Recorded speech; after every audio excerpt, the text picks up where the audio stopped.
Hello and welcome to episode 131 of In PS We Trust, a PlayStation podcast. My name's Davey and joined with me, as always, is the fine wine himself, Mr. Philip Hoy. Hello. And look, we're back online. I know. It's quite surreal now to be this. It feels like this is the exception rather than what was the rule, doesn't it? You know, after doing it for so long in person. And unfortunately for us, and for yourselves, audience, it is a duo cast today. Young Master Spencer is away on holiday. He's enjoying himself on a lad's trip in Treco Bay, for those that know that. It's a place where it's basically just him, seagulls, and old ladies. And they got like a camper van set up or whatever, and they're just drinking to excess. So he's having a great old time, but very much looking forward to having him back in 2 weeks' time. So I live in Wales now, and I had to Google where that is. Did you? You didn't know where Treco Bay was? Not a clue. He mentions it a lot, doesn't he? Because he's been there before, hasn't he? Spencer? They go every year, I think. Yeah. And I just didn't know where it was, or, you know, was it even in Wales? I didn't even know. It's not somewhere you'd want to take Laura. Let's put it out that way. You know, it's not exactly somewhere that I'd say to Karen and be like, hey, we're going to go for a nice romantic weekend away in Treco Bay. You know, it's something that I could probably book for the kids and they'd have a good time, you know? Yeah. It would be like going to Blackpool or something, you know? It not quite as seedy as Blackpool, but you get my drift, you know? I got the drift from my Google search results because it looked like a pure 5 out of 10 kind of holiday, 6 out of 10 not a push. Yeah. If you drink a lot, which I imagine Spencer is. Yeah, I imagine with enough drink, anything becomes fun, doesn't it? Exactly. You Much know? like the start of this podcast. Exactly. You know, the first 100 episodes, we drank as much as possible so we could forget all the bad times. Now we're past those bad times, 31 extra episodes, and we don't need a drink. No, I am missing one, though. I am missing one. Yeah, my God. As those words were coming out of my mouth, I was like, what am I saying? Yeah, I would love a beer right now. Sacrilege. The cool thing about it, audience, for your sake, is that the big quiz is coming, just not sure when. It's definitely not next episode. It's definitely not next episode because I'm going to Poland. But 2 weeks after that, which looks like April weekend, as long as everyone's free, which I believe we were when we originally planned it, we should be then. So should be. Episode 133, it looks like. It's going to be a big quiz. So it'd be a normal episode and then a separate upload for the big quiz itself for the shenanigans. This one being a gaming-related one. So it's going to be a fun one. But what have we got in store for you today? Well, as in PS We Trust, a PlayStation podcast, as we always say, it's a goddamn juicer, and today is no different. We got an episode which is running the gambit. We got brand new Xbox console news. We got a crazy bit of news when it comes to Bluepoint shutting down, as well as the fact that Sony may have chosen to go a slightly different route when it comes to PC releases. We got loads of stuff to talk through, let alone the games that have come out just these last couple of weeks. It's been a phenomenal time to be a gamer, and I'm looking forward to diving into the guts for you, Phil, to really getting all mucky in those guts, bro. Get deep in the guts. That's how we do it on the MPS We Trust. Exactly we get right up in those guts and we rummage about. Exactly right, mate. Exactly right. I want to be like one of those, you know, those tapeworms. Have you ever seen one of them where someone has like a when worm they have inside to twist them out the cat's bum? Yes, one mate. of those. And they're massively long. Yeah, yeah. Apparently, I was watching this thing. I don't know how true it is, but apparently supermodels, like back in like the 60s or whatever, as a way to stay skinny, they would knowingly take like worm eggs, you know, like worm egg infested food. Yeah. Get away. Because the point was then the worm would be eating so much the nutrients or whatever, and they'd have it in their body for like 20 years or whatever. And then eventually, when they decide, time to get rid of the worms, you know, maybe I don't need to be a supermodel anymore, it would come out and it would be like feet in length. Like they'd be pulling it for like a fucking magician's sleeve, bro, when he's pulling out those fucking I those can visualize ribbons. that. Yeah, like that, but just worm. That sounds absolutely awful. And as much as I'm on a diet at the moment, believe it or not, I'm in a cut phase. And me. I wouldn't want to be taking the worms. No. I'm happy on my treadmill. Do you know what? I think if I don't get the results that I need to by the time we go to download this shirt, Worms may be the next logical choice, It's either that or get Tren. them on the menu for download. Yeah. It's going to go one of two ways. It's either going to go Worms or Tren. Straight on the Tren, It's one of the two. Because I watched a video on that the other day, and apparently that's one of the only human growth hormones that you can bulk and shred at the same time. Like, your body basically... Sounds perfect. It sounds great, right? Amazing. Apparently what happens Where do I sign up?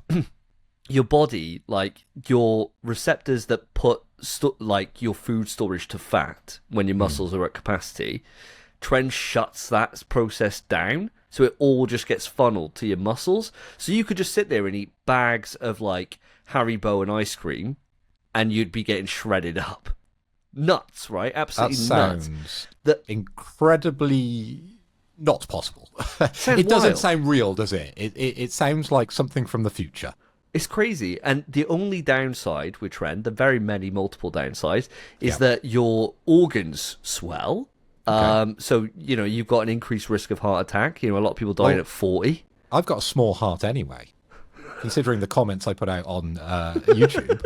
That's my black heart coming through. So maybe I could do with a swelling heart. Yeah, maybe you could use a nice Tren cycle. And apparently what you get is you get the Tren, what do they call it? It's like the Tren sweats. And it's something where you're lying in bed and you can't sleep. Your body's just wired and you're just sweating. And and basically what it is, and I found this so interesting. I don't know why we're going on to this, but I found this interesting. Maybe the audience will. So apparently this Tren stuff is given to cows to make them grow and become more muscular. That's what it's for. It's never had human trials ever. Yeah. And it's just bodybuilders in the 90s just realized that they could take this stuff and they just get absolutely fucking jacked. And so they started taking they started home cooking. It started as an injection that they just give direct to bulls, or they put it in their food, one of the two. And then they synthesized it as a way to get it even more pure in home labs at home, and then just started chucking that in them. And they've never done a human trial on Tren ever, but there's so much anecdotal evidence from bodybuilding forums and everything that they know all the side effects and everything it does. It turns people fucking mental. Apparently people who are on it are saying they'll just be in an uncontrollable rage. Yeah. Just all the time. Because your testosterone shuts down. Right? No, it shuts down. Your testosterone shuts down. Your testes shrink. Your testosterone shuts down. So you have to then take tests on top of Tren to keep at a decent level as a man, and it just fucking drives them nuts, dude. It's wild. It's absolutely wild.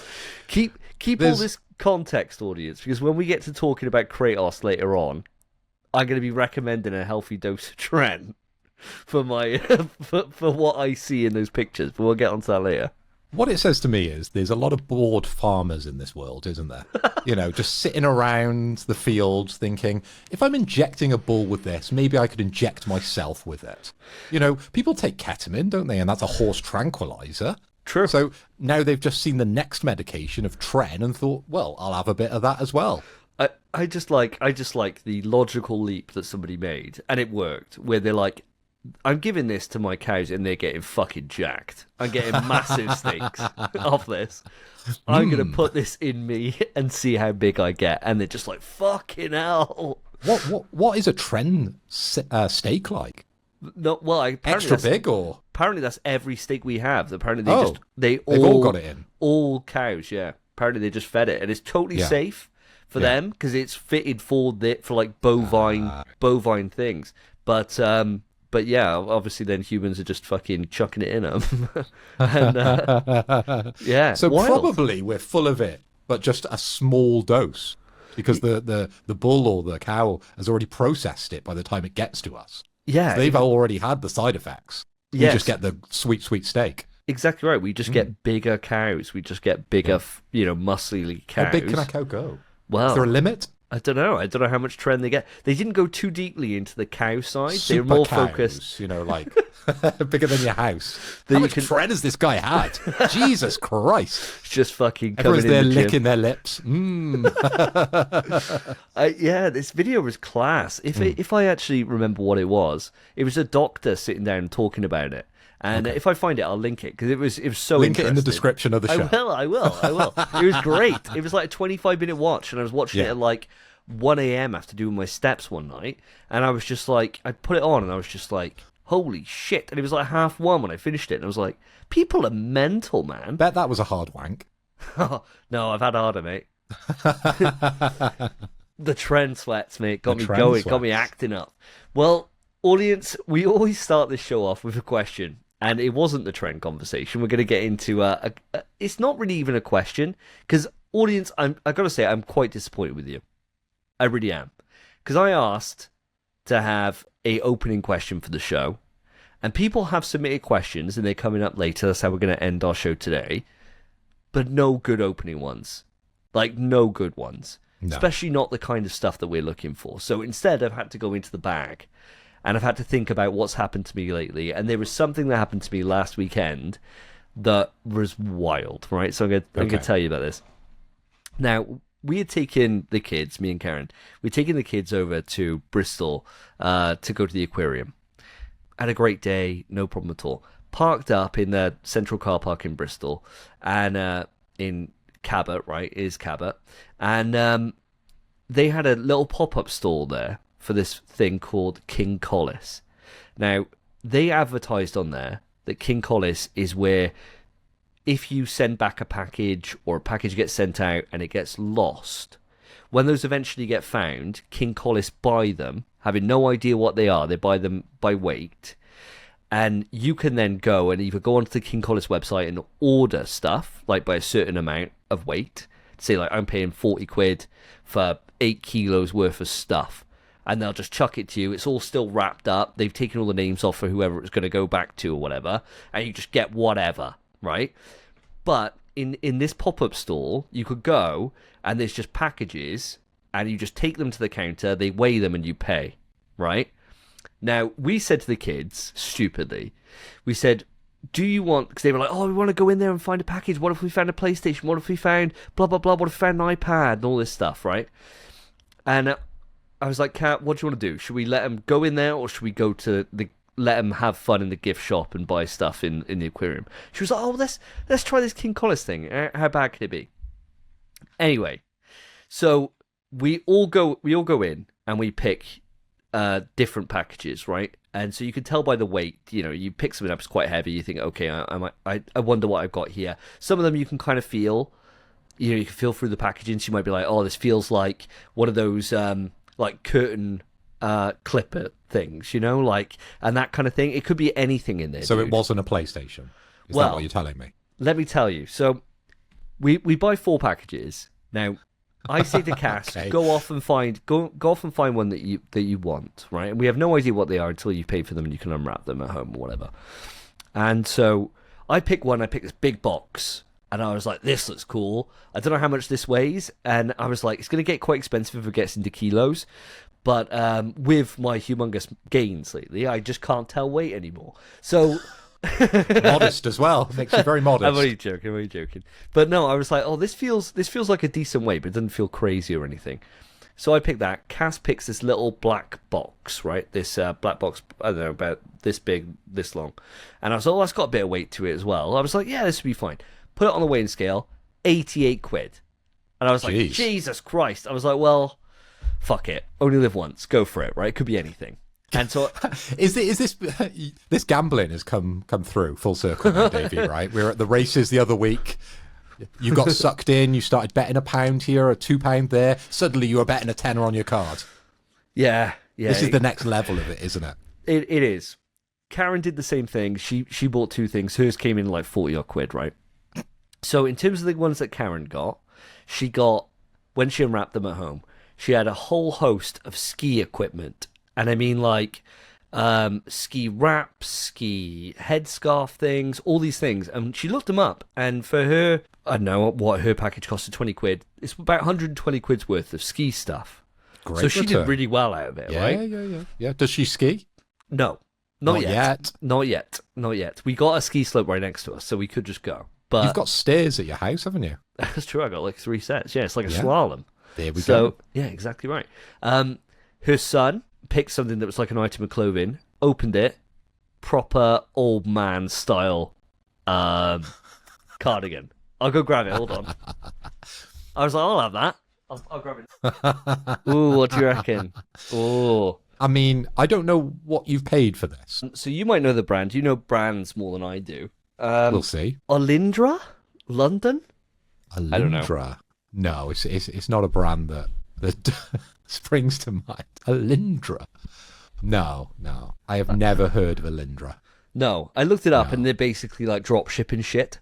So it's bollocks, right? It's absolute bollocks. Sounds like a brand I would wear. Yeah, it's bollocks. But I thought, I could probably pull this off. You know, if I go for a more sophisticated look with some brown boots with it or something, I could probably pull this off. Better than go into a 12-year-old boy, right?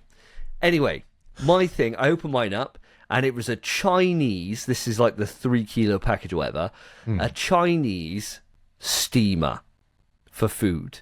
Like a 7-tier, massive steamer that looked mega high-tech.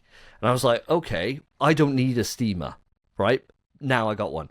Gave that to the ex-missus. I was like, do you want a steamer? She's like, yes. I'm like, you're going to need a Chinese to UK plug conversion. but and I'm not getting you one of them. I'm not getting you one of them, but you can have the steamer. Yeah. What Cass picked is the reason for this story, right? Okay, here we go. It gets juicy. So it's a black box.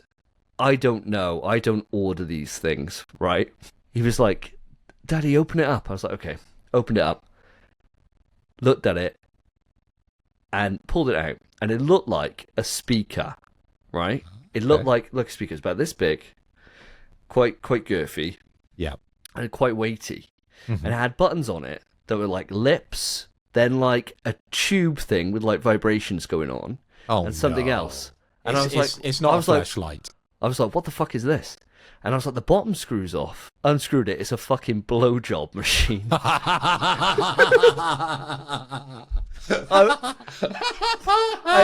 opened it up and I was like, what the hell? And it's just got like, it's not got lips on it though. It's got a fucking vagina on it. And I was like, what the? And Cass was like, what is it? I was like, I can't tell you, too young. And then Joseph was like, is it an adult toy? And I'm like, it is an adult toy. And Cass was like, can I play with it? I'm like, no, just put the lid back on. He never saw. Anyway, out of curiosity, I charged this thing up, right? Oh, you've had a go? No, I haven't had a go. But why not, you pussy? I'm going to sell it. Give it a go. No, it looks mega premium. Ordering it is the weird part with sex toys. Once you've got it in your house, you may as well just have a go. Surely. I got a missus who's fucking hungry for it, bro. I don't need it. She can't be 24/7 hungry. No one is that hungry, dude, man. It's too hungry for me. I'm often like, I'm happy to have a break, you know? I'm happy to have a rest. Anyway, right? I charged this thing up. It's nuts, bro. Like, nuts. I put my finger into it, and it's like... your finger. Yeah, finger. Honest, I swear, swear on my life. Swear on my life. And it's like it's going at it, dude. It's nuts. It's absolutely insane. How fucking wild is the shit from this fucking website? And what are the odds? Because I said this to Lottie, my ex-wife, and I was like, Cass picked this thing in a black box. She was like, sex toy, wasn't it? And I was like, how do you know? She's like, they're always just in a black box. I'm like, how many are you ordering? Like, how do you know this stuff? So watch out. If you're ordering from King Collis and it's a black box, you probably know you're in for some kind of adult toy. Adult toy. And how much was this adult toy and weight again, did you say? Well, I don't know. It's the combined weight of both things. So 88 quid was what I spent. So I don't know how much weight that is in total, but I think it's like 10 per kilo or whatever. So maybe like 8 kilos in total. This thing's fucking heavy, dude. It's nuts. I don't know what make it is or anything. It just said on the instructions. Yeah, I wouldn't know those brands, honest. On the instructions, it was just like deep throat machine. It's like, fuck. Okay. Deep throat machine. I wonder what this is. Yeah. Should we plug it in, Cass? So I could get it, but if I showed you it, this podcast would get shut down. Yeah, we'd have to blur it. Yeah, yeah. It is just a fucking vagina. We could say the most horrendous things, but a little bit of female genitalia. Visual action, I think, might cause us some issues. It was enough when J-Rod's got his cleavage out on the last episode. Yeah, I'm surprised you didn't blur that, mate. Mate, ESRB started messages straight away. I was worried. But yeah, mental, innit? So if you ever see one of these pop-up King Collis stores, be warned, because we've had the gambit of random tat and then a really expensive ski gear and sex toy. I think Karen did the best out of that. Oh yeah, she did great. Hers isn't even like embarrassing. Mine's just funny that it was a fucking 7-year-old that picked it up. It sounds a lot like, did you ever watch the show Storage Hunters? It's just terrible daytime TV, and they put about eight episodes in a row, right? And it's all scripted, but it's a bunch of people that go along to a garage in America, and they all bid, and it's all a little bit of drama. And it kind of reminds you a little bit of how false wrestling is sometimes with the acting. Yeah, It's really over the top and in your face. And they've got kind of these regulars that always come on the show and sort of bid on these lots. But then they start rummaging through, and there's always amazing stuff in these lots. So I can't imagine the amount of people that watch those at daytime TV and thought, do you know what? I'll have a bit of that action. And they go along to one of these auctions that you went to, right, to pick up some of these packages, and they spend a lot more money than you would. Yeah, I bet. It's a proper mugs game. And looking at like the trust review for this place, it's bad. People are like, they obviously open them, see what they are, and then they probably sell on anything that actually is valuable. Of course. Rather than just like, the tat that people got. It was sex toy, put it with the rest of them. The queue was fucking monstrous in this place, mind. It was huge. Yeah, we were waiting. We went right at the end of the day. Yeah. That we got in there. But the queue when we arrived was fucking miles long. Probably about half-hour wait, something like that. People go crazy for this like blind box action, don't they? Remember Lewis when we went to the show down in London, the video games exhibition? Yeah. And he just seemed to go crazy for these blind bags full of just tat that you spend money on. It sounds very similar to that. People love Pokemon cards for that reason, right? And that seems to be one of the biggest trends going at the moment, where people are opening Pokemon cards live on the show. You probably should have saved one of these packages for the show, mate, as a prize. Oh man, I was so excited to think like, what could it be? I was like proper. I'd already bought it home at this point, and it was especially the steamer, dude. I was like, this is a big box. This could be anything in here. And steamer, Chinese steamer, probably good. I'll ask the ex-wife. But yeah, I could see that coming in useful. But when you just cook chicken and rice, I don't know what you're using the steamer for. Get the broccoli in it. Broccoli? Ah, yeah. Why didn't you keep it? I've got a steamer. And not a Chinese one? No. No, I literally don't need it. The only thing I'd have any value out of is probably that blowjob machine. But, I got Karen, so I don't need it. Well, I'm in a unique position. Audience, if you're in the position where you need the blowjob machine, then let me know. Get in touch. Yeah, get in touch. I got to sell it. So, just let me know. I suppose I don't have to sell it. I could keep it for a rainy day. Put it on eBay. But I don't... No, Facebook Marketplace. That's what to do, bro. That would be absolutely brilliant. That would Put be it on hilarious. Facebook Marketplace. But like new. That's exactly what I should do. Yeah. Oh my god. Well, audience, failing that if it doesn't go on Facebook Marketplace, if you're in desperate need for a blowjob machine, then I don't know if it's used or not. I have no idea. It was in kind of wrapping, I guess. Well, you put your finger in it, didn't you? I put my finger in it now. Then write into the email, pswetrust@gmail.com. Hit us up in the comments of this episode on Spotify or wherever you listen to your podcast, or come into the Discord. Discord's popping off. Go on in there. Let us know that you're in desperate need, and we can discuss a price. It might even go up now you've had my finger in it. Yeah. Local pickup, though, only. Yes, exactly. If it's going to go for more money by me putting something else in it, then let me know of that as well. You know? Sign it? Oh, yeah. There Spunk a load in it. Sign it. Sign it. Official. Seal. In PS We Trust. Merch. Blowjob machine. Yeah. Is that a blowjob from Davey in there? My remnants. I'll sign it too. Let me know. If that's of interest to anybody, then hey. People buy fucking used pants, don't they? Used pants and socks. There's probably a market for that. Probably. High-end sex toy that's been jizzed in. That's been used. That was bought from a blind box by a child. Yeah, that could be used by multiple people before this. God knows. Anyway, on that bombshell of a news update, we shall move it on to what we've been playing. This time on NPS We Trust, what have the boys been playing? So, Phil, it's been 2 weeks since our last podcast episode, and I'm desperate to know what you've been up to in your time. What have you been playing, my dude? Well, Davey, I am glad you have asked, because I've been playing a range of games over the last 2 weeks. Ooh. I think this is the most games that I've played for a podcast in at least the last 30 episodes, because normally it's just one game that I sort of concentrate on and focus all my gaming energy. But this time I've spread myself, and I've spread myself pretty thin across these 4 games because I haven't spent a lot of time in each one.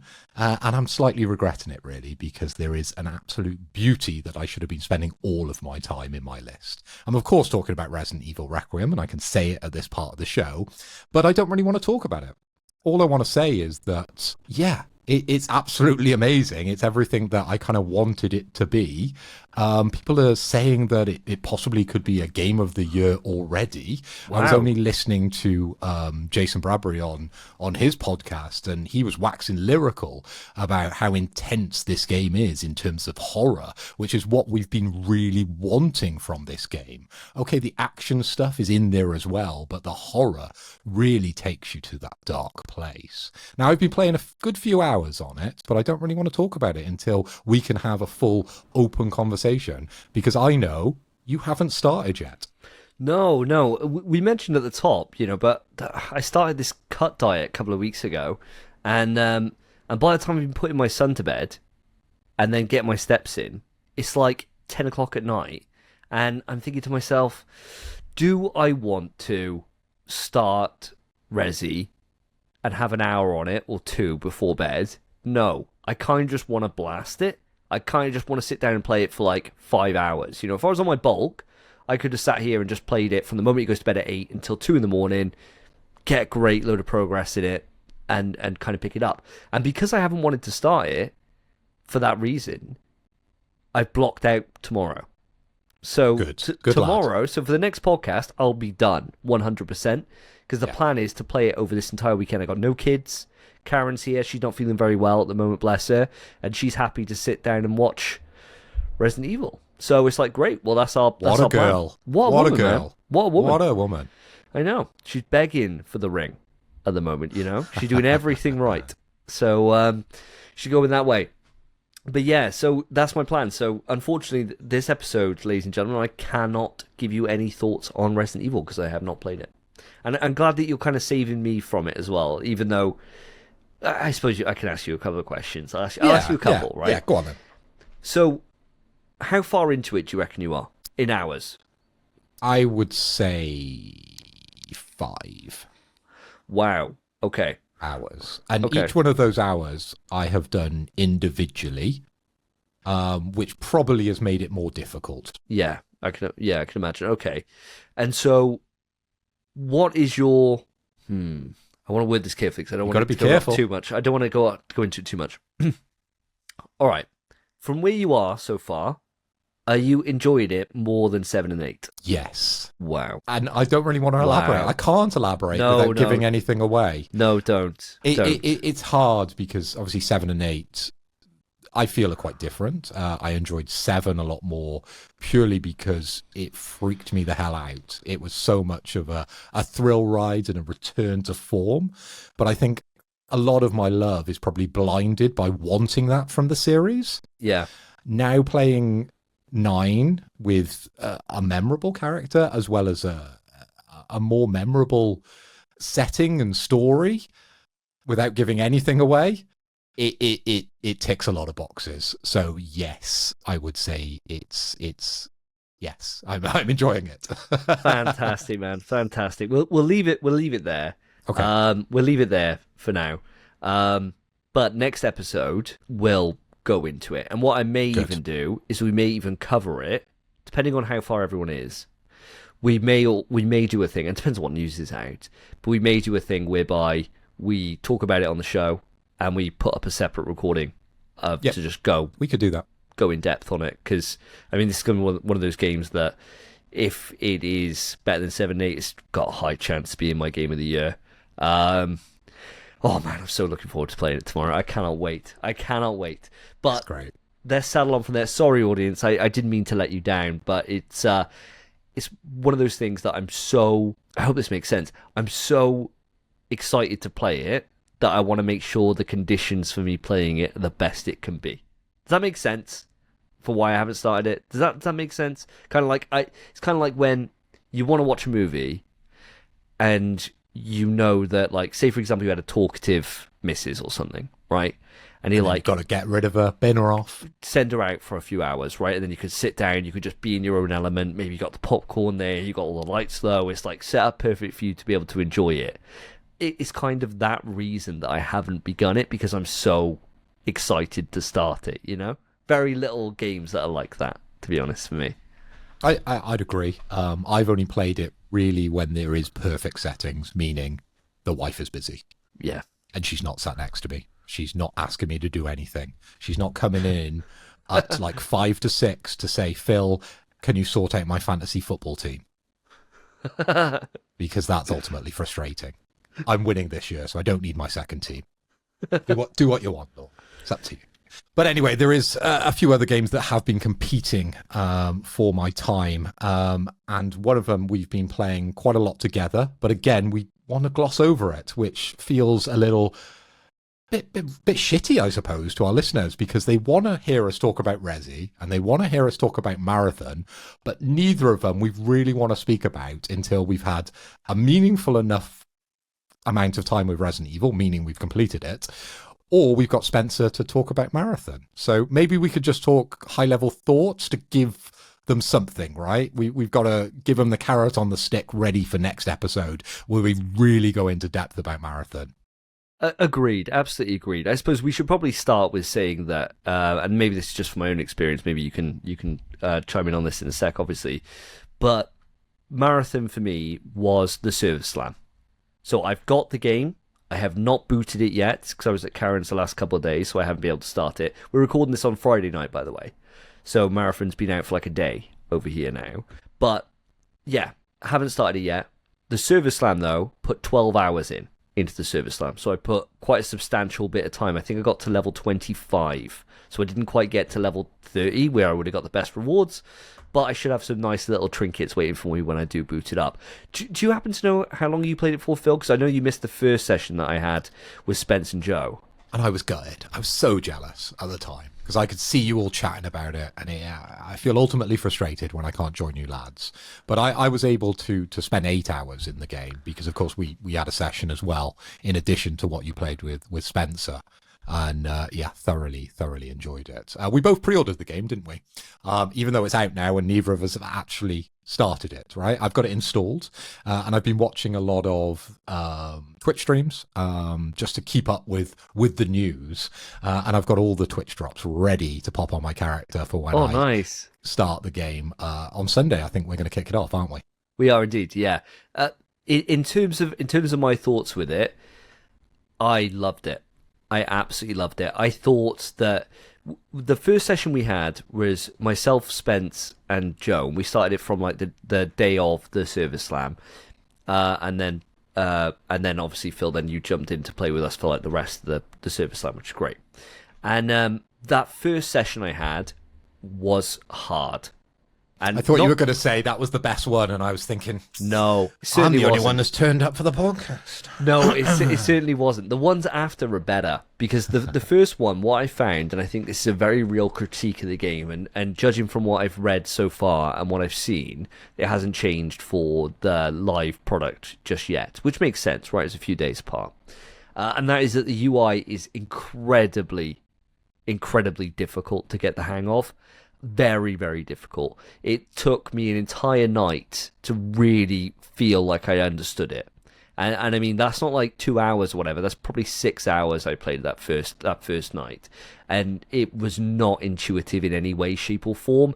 The amount of different things that are trying to pull you over to look at new contracts, to be able to look at your resources, to figure out how cores even work. And there's 3 different ones, but they look the same. How do you kind of work all that out? You can, and it does all make sense, but it's just, you have to spend time with it to understand it. And I think then, and maybe I'm speaking out of turn here, but I felt like the knowledge that we gained from that first night gave you a bit of a helping hand, right, when you came on the next day. Oh, 100%. I feel like I had a leg up, because I've got to echo everything you've just said. Coming into Marathon, as gorgeous as literally everything is, and I'm getting off on all the colours and the design work and everything that's gone into it visually. But when you get into those menus, it is ultimately confusing.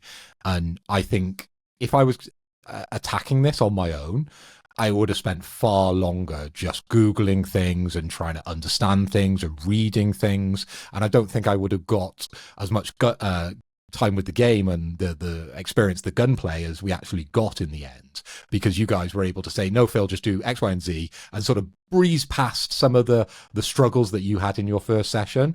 But I think even though I had that leg up, I was still struggling, especially when we started to get different missions from different factions, and where those reward structures are and where those upgrades are. It was all just a lot to take in. And plus the story. I breezed past everything with the story, so I haven't got a clue what's going on in it. But it looks amazing. Like, all the different people that give you missions, like, they're all so individual.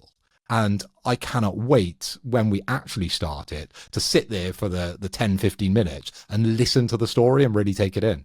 Dude, I'm exactly the same. Because we knew that progression wasn't going to carry forward, I was like, right, I'm not going to bother.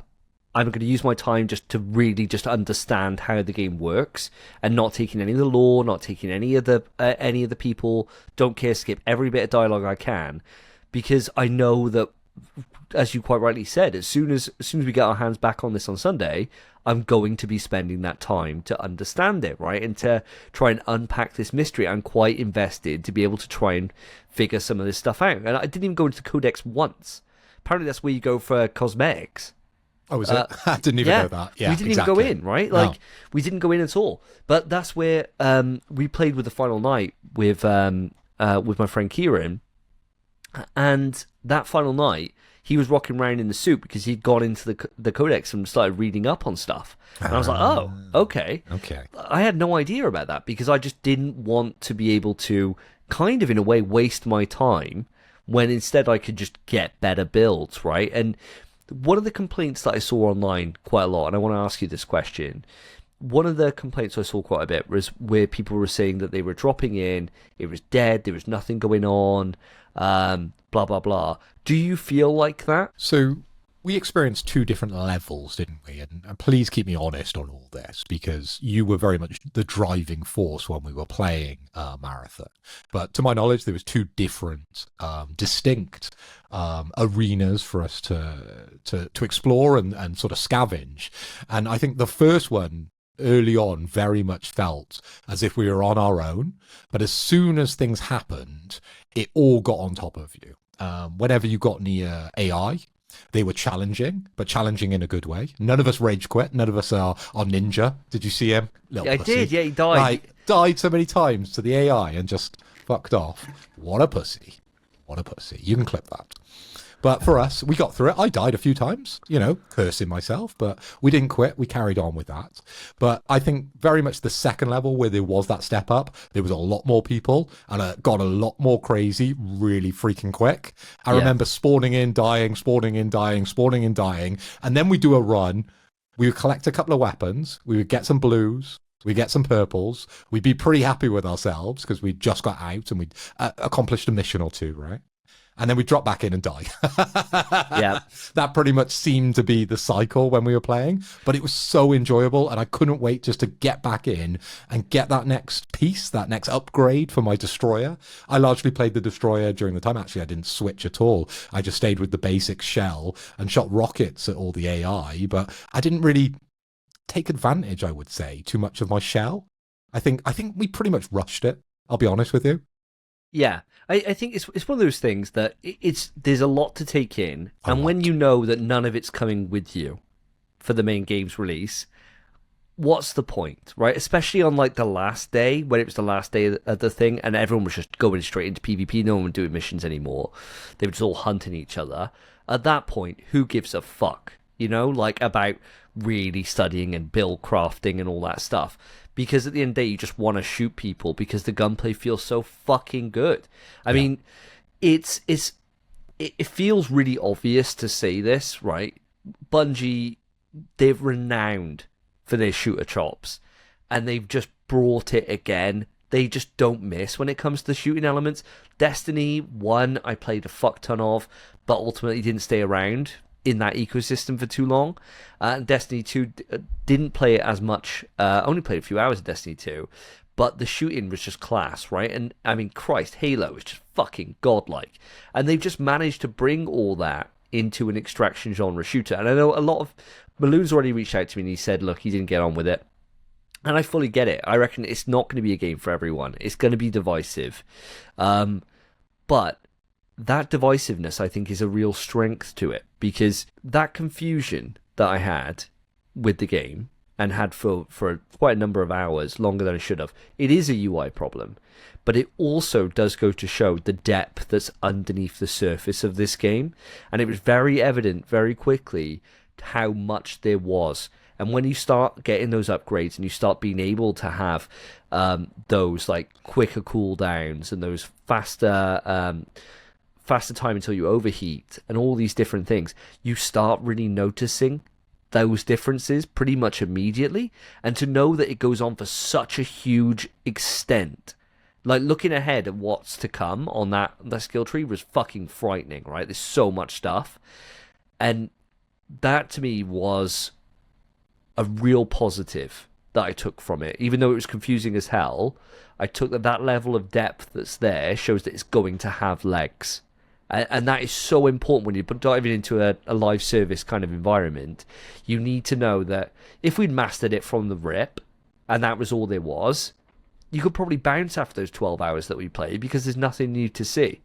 Whereas at the moment, I feel like we're just scratching at the surface here. And as you were saying, builds and actually getting the most out of your heroes and your shells is a big thing that I don't think any of us really did to the greatest extent. I played exclusively triage throughout the entire thing, and in terms of most of my skills, I think I was very good with them, right? In terms of like getting the healing bots out, using my my blast to be able to pick you guys up, or to use it offensively, which I did a couple of times for us to get a couple of wipes. But he's also got like a powered up version by holding circle, and I'd always forget that I got that, and I could have won even more fights if I had, And it's just one of those things that it's repetition and time is going to be what kind of imbues that in, let alone the fact that you've got the rest of the shells that you can do all this with, right? That's so exciting. It's levels, isn't there? There's just pure levels in this game. And you're completely right. The further you dig in, there's just more and more and more of it. But it fills me with confidence, right? Because we've played a few live service games recently. You've played one more than me, which we'll probably talk about a little bit in the news, because I know there has been some recent changes with that game. And a lot of them didn't have that depth, and they were heavily criticized for it. I feel like with this one, as much as the Service Slam held some stuff back, it very much was like, look at me. look at all this stuff you're going to get to play with, and you're not going to have enough time in the server slam to get through all this. And there's more. There's much more.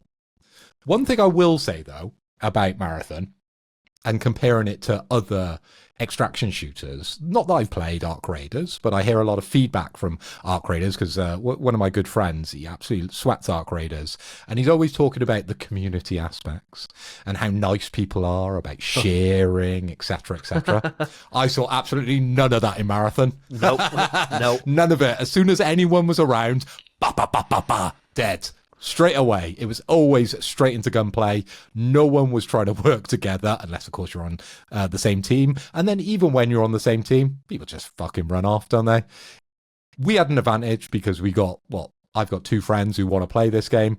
You've got 2 friends who want to play this game. It works really well. But I think if you jumped into this game on your own, Server Slam, because it's free, to try it out, you might get a frosty reception from this game. Yeah, although I will say that the one thing we have, when it was just you and me for a while, and we had a rotating third random that would come in, 99% of the time, I think we had one game where there wasn't. 99% of the time, people were using mics, they were chatting, they were really helpful and really, really nice, right? It's just the opposing players are all dickheads. And it's very much the case, right? I was playing as a rook, right? On my own, going out there, I had fuck all, I had the base kit. And I saw a team, I could have had first shots, right? I probably could have downed 2 of them at least, right? Had first shots. And I was like, hey guys, I'm just moving through, I only got a base kit, don't shoot me, all right? And I'm happy to help you guys if you want to tag along. And they just turned round and fucking obliterated me off the map immediately. As they should. They should. And I was like, what the fuck? And literally every time that I tried saying something to someone, they always shot. And I was like, you little bastards. So, it's embedded in me now. I'm not being nice to anyone. And what goes around comes around, mate. It does. That's what happens. It's bred into me now. And I think there's going to be a time where there's going to be you, me, and Spence on, and there'd be one person, and they're like, please don't kill. And it would go into my mind, and I'd be like, I was in this position. I'm fucking shooting first. We're taking him out. All depends what loot they got, right? Yeah. Extraction shooter at the end of the day. Yeah, what if you picked up your little rat? Yeah. What, are you going to trade me? Yeah, drop it all for your life, and then just kill him anyway. Then kill him anyway, yeah. Yeah, scum, absolute scums. But no, from my experience so far with Marathon, I'm very much enjoyed my time with it, and I know that, speaking on behalf of Spencer, he had a great time too. He's away at the moment, as I said. He's desperate to come back and play. So that Sunday night session is going to be class. I'm so looking forward to it. I just hope the hangover isn't too bad from tomorrow. Yeah. I'm going out drinking tomorrow, so we'll see how Sunday goes. Hopefully I'm recovered by the time we get on Marathon. It'll be late anyway, won't it? It'll be fine, mate. You'll be fine. I'll get the Red Bulls in me and we'll be fine. Bit of coffee. Yeah, you'll be fine. Nothing will cure a hangover more than getting in and getting your head kicked in a marathon, yeah. So what else have you been playing, my dude? Well, I've been playing 2 other games. One I want to touch on quite quickly, because I was quite proud of myself with this one. I'm going back, and I've been playing a little bit of Expedition 33. So I got through Act 1, and I explained my sort of thoughts and feelings of what happened. Not in depth, obviously we didn't go into the spoilers, but I spoke about how that made me feel and where I thought the game maybe was going. I didn't progress the story too much, but I have run into a major boss, I would say, in the Swordmaster. Now, this boss, and to go back to the first conversation we had about Expedition 33, I remember Spencer's words. He said, dodging is for pussies, parries are the only way forward in this game, okay? So I thought, right, I'm going to embody Spencer, because I was getting absolutely screwed over by this Swordmaster. So this is a big kind of boss level mob, if you like, and he's got a number of arms, a number of different attacks, and there's sort of 2 phases to him. And in the second phase, he brings out this massive samurai sword and absolutely lobs your whole team down, right? He kills you in one swipe. So I thought, right, it's the time to step up. So I thought, I'm going to not dodge. and I'm going to start to parry. Because up until that point, I had sparingly used parries because dodges are a lot easier. And I was just trying to get through the game to experience the story because you guys wax lyrical about how beautiful it sort of plays out. And I'm at a point now I really want to see more. But I got through to this monster and dodges just weren't doing it. They weren't doing it against the Swordmaster. So I thought, it's parry time, baby. I parried 70 times in this fight. Well done, dude. Well done, bro. And I put a photo because it made me laugh how close to the screen I had to sit to get the parry timing correct for the Swordmaster. I literally had my feet at the edge of the TV. Nice. So I could get the parry timing correct on the Swordmaster, but I was able to overcome him. But I was just very proud that I got through that because I thought that was my make or break. You know, I've had it in the past with games such as Armored Core, where I think, oh, we'll get to this point, you know, it's easy running up to a certain boss, and then it just destroys me, and I get a bit lost, I will admit. And then I'm like, oh, there's something shiny over there, and I switch game, right? With this one, I didn't want that to happen because of how much you guys have talked it up, and obviously how many game awards it It's won, not right? just us, yeah. It needs my time, and I need to get to the end of this eventually. So I thought, let's do it. Let's man up and let's start to parry. So 70 parries, and I managed to kill the Swordmaster. So I'll take a bow for that one. Hell yeah, mate. Honestly, well done. It is one of those things, I was very stubborn, and Spence and me played games quite similarly, that I realised, I think it makes it quite obvious that, you know, like when you parry, you gain AP, right? So there's a proper advantage to doing it, so it is the better way to play. And so I was like, well, I just don't believe in circle, right? And so it's just, there's parry, right? Parry everything. I'll die multiple times until we kind of get it, right? And that's how I kind of played my entire game through. I know Spence did exactly the same. And it is just the best way, because you're gonna find that, especially as you get a bit deeper into it, your builds become very parry kind of dependent. You want them to hit you because then you can fucking smoke their ass. And so it opens up so many more possibilities that a dodge never really does. There are some things you can get with like dodge, but I mean they pale in comparison, and that's where the skill really is. So keep at it, bro. It's one of those things. You've done this now. You've 70 parries. That's fucking good effort, that, bro. That's good effort. You could probably take on that pink blob now, because that was like 150 odd parries. Something like that. God. Yeah. Well, there's 2 parries in the game now. I've got a second parry where it sort of slows down and it goes all a bit bullet time, where you can parry at the end of it. And you never know how long this bullet time's going to be until suddenly they go and like get real close to you, and you have to parry at the end of it. So timing of that's been quite interesting as well. But I'm liking how it's constantly evolving, this game, and it's not just the story. Like there's new mechanics getting slotted in left, right, and center, and the complexity is going up. I can totally understand why you and Spencer absolutely swat this game and absolutely love this game. It's right up your alley.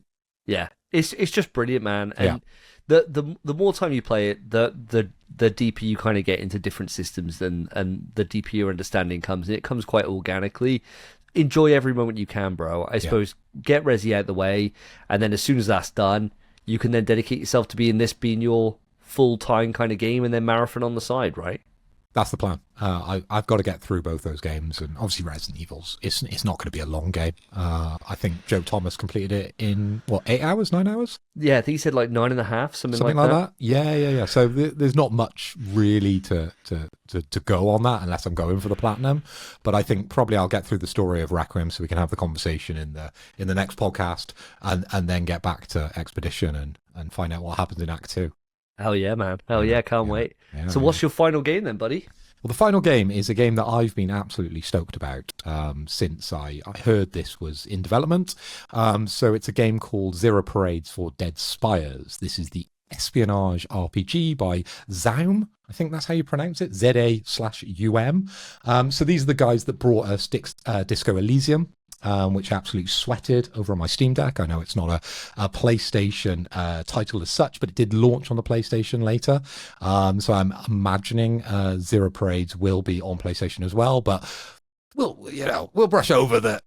I did play it on PC. It's fine. It's fine. So the demo, it dropped, and it's a complete return to form. The demo focuses on Herschel Wilk, so the alias of Cascade, trying to understand the eerie environments around you, which involves finding your partner, Pseudopod, in a safe house, and him forcing you into a desperate final mission, and you've got to manage, in this one, your fatigue and your stress levels. Okay. And stress levels in this game spike all the time. Right, okay. It was only a demo, so the demo's sort of split into sort of two major missions. One is sort of to find out your mission, and the other one is to find out what's sort of going on with Pseudopod and sort of experience the world around you. And you get access to a few different zones, a few different characters that you can have conversations with. I would say about 50-50 is voiced at the moment. Okay. Now, I know Disco Elysium, I think when it launched on PlayStation, it was fully voiced, but originally when I bought it on Steam Deck, on PC on Steam, it wasn't voiced. Right. Voicing really helps this game. Really, really helps. It just makes it so much easier. I haven't got the imagination to read and put all those voices and characters into it, right? Yeah, my mind's addled with all the alcohol I've been drinking for years and years, right? I want someone to do the work for me. Of course. I want to press talk and choose the options and click through and find the clues, right?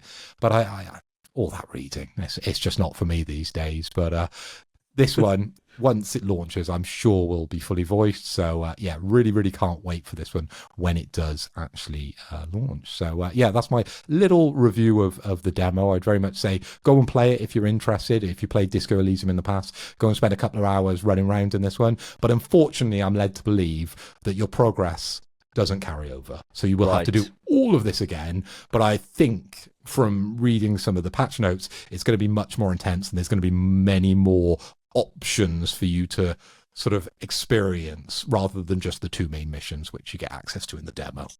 Nice. Do we know when this is coming out? It's supposed to be this year, right? I believe so. Let me just do a quick Google. Yeah, no worries. No. So it's just this year. Oh, Nothing confirmed. No it confirmed says release date 2026. And for everyone that was interested, the demo did come out at the end of February. So that was the 23rd of February. Available on Steam. Well, I tell you what, I'm glad that you're happy with this, because this is the game that always seems to come up in your Shag, Marry, Kill list every time it's shown. And it's been shown quite a few times now. It has. So, are you feeling confident it's out this year? It felt finished. Yeah. The parts that I played. There you go, then. I think the bits that really take the time with these games is the voice work. And as I said, with Disco Elysium, that came in afterwards. But I think because this is sort of a follow-up to Disco Elysium, it's not to my knowledge anyway, a continuation of the story in any way. It doesn't seem like it from what I've played. But they want to stick to that level of polish that you had in kind of the ultimate version of Disco Elysium. So I'd imagine they'd want it fully voiced by the time it comes out. And who knows how long that's going to take. Well, dude, I'm happy for you, man. There's nothing worse than when you play a game that you're really looking forward to and you play a demo and you think, this isn't for me, you know? Yeah. So thank God, man. Well, another one to look forward to across this year. Going to be stacked, mate. I'm going to have to get rid of something. I don't know what it is. I'm looking around my room. I'm like, do I really need to be going to the gym so much? You got like an inverse New Year's resolution. So normally they're like to better yourself, aren't they? This time it's like, no. I'll get more platinums. I want to drink more and play more games. There you go. That's fucking a win, that is, dude. You're married now. Exactly. Give up on life. Yeah, Done. fucking. Yeah, she can't get away, can she? No, you just be a blob now. She's in a mortgage. Divorce is expensive as well, dude. Yeah, exactly. Right. Well, for me, I got two games to update you on. Okay. I'm not going to spend too long on either. The first is Sons of Sparta, right? Now, where I haven't had the odd hour to play, like Resident Evil, I have been playing Sons of Sparta. So I'm about 7 hours into it now. I got to say, it's a fucking chore to play this game. It really is a chore. It's feeling like a chore. And the little things they've put in, which are supposed to be fun little things. I did these challenges, right, which are like these challenges of Athena or whatever they are. And you go in, one's like, you got to move through this area fast. All it does is just highlight how annoying some of the systems are within this game. Like, movement can feel really frustrating, especially like even just jumping and landing on a ladder. for whatever reason, you press it up, but unless it's perfectly up and not like up and to the right, and you're jumping to the right, so you're fucking moving it to the right, it won't fucking land on it. So that was really annoying. I found that really frustrating. The story at the moment feels like it's going nowhere.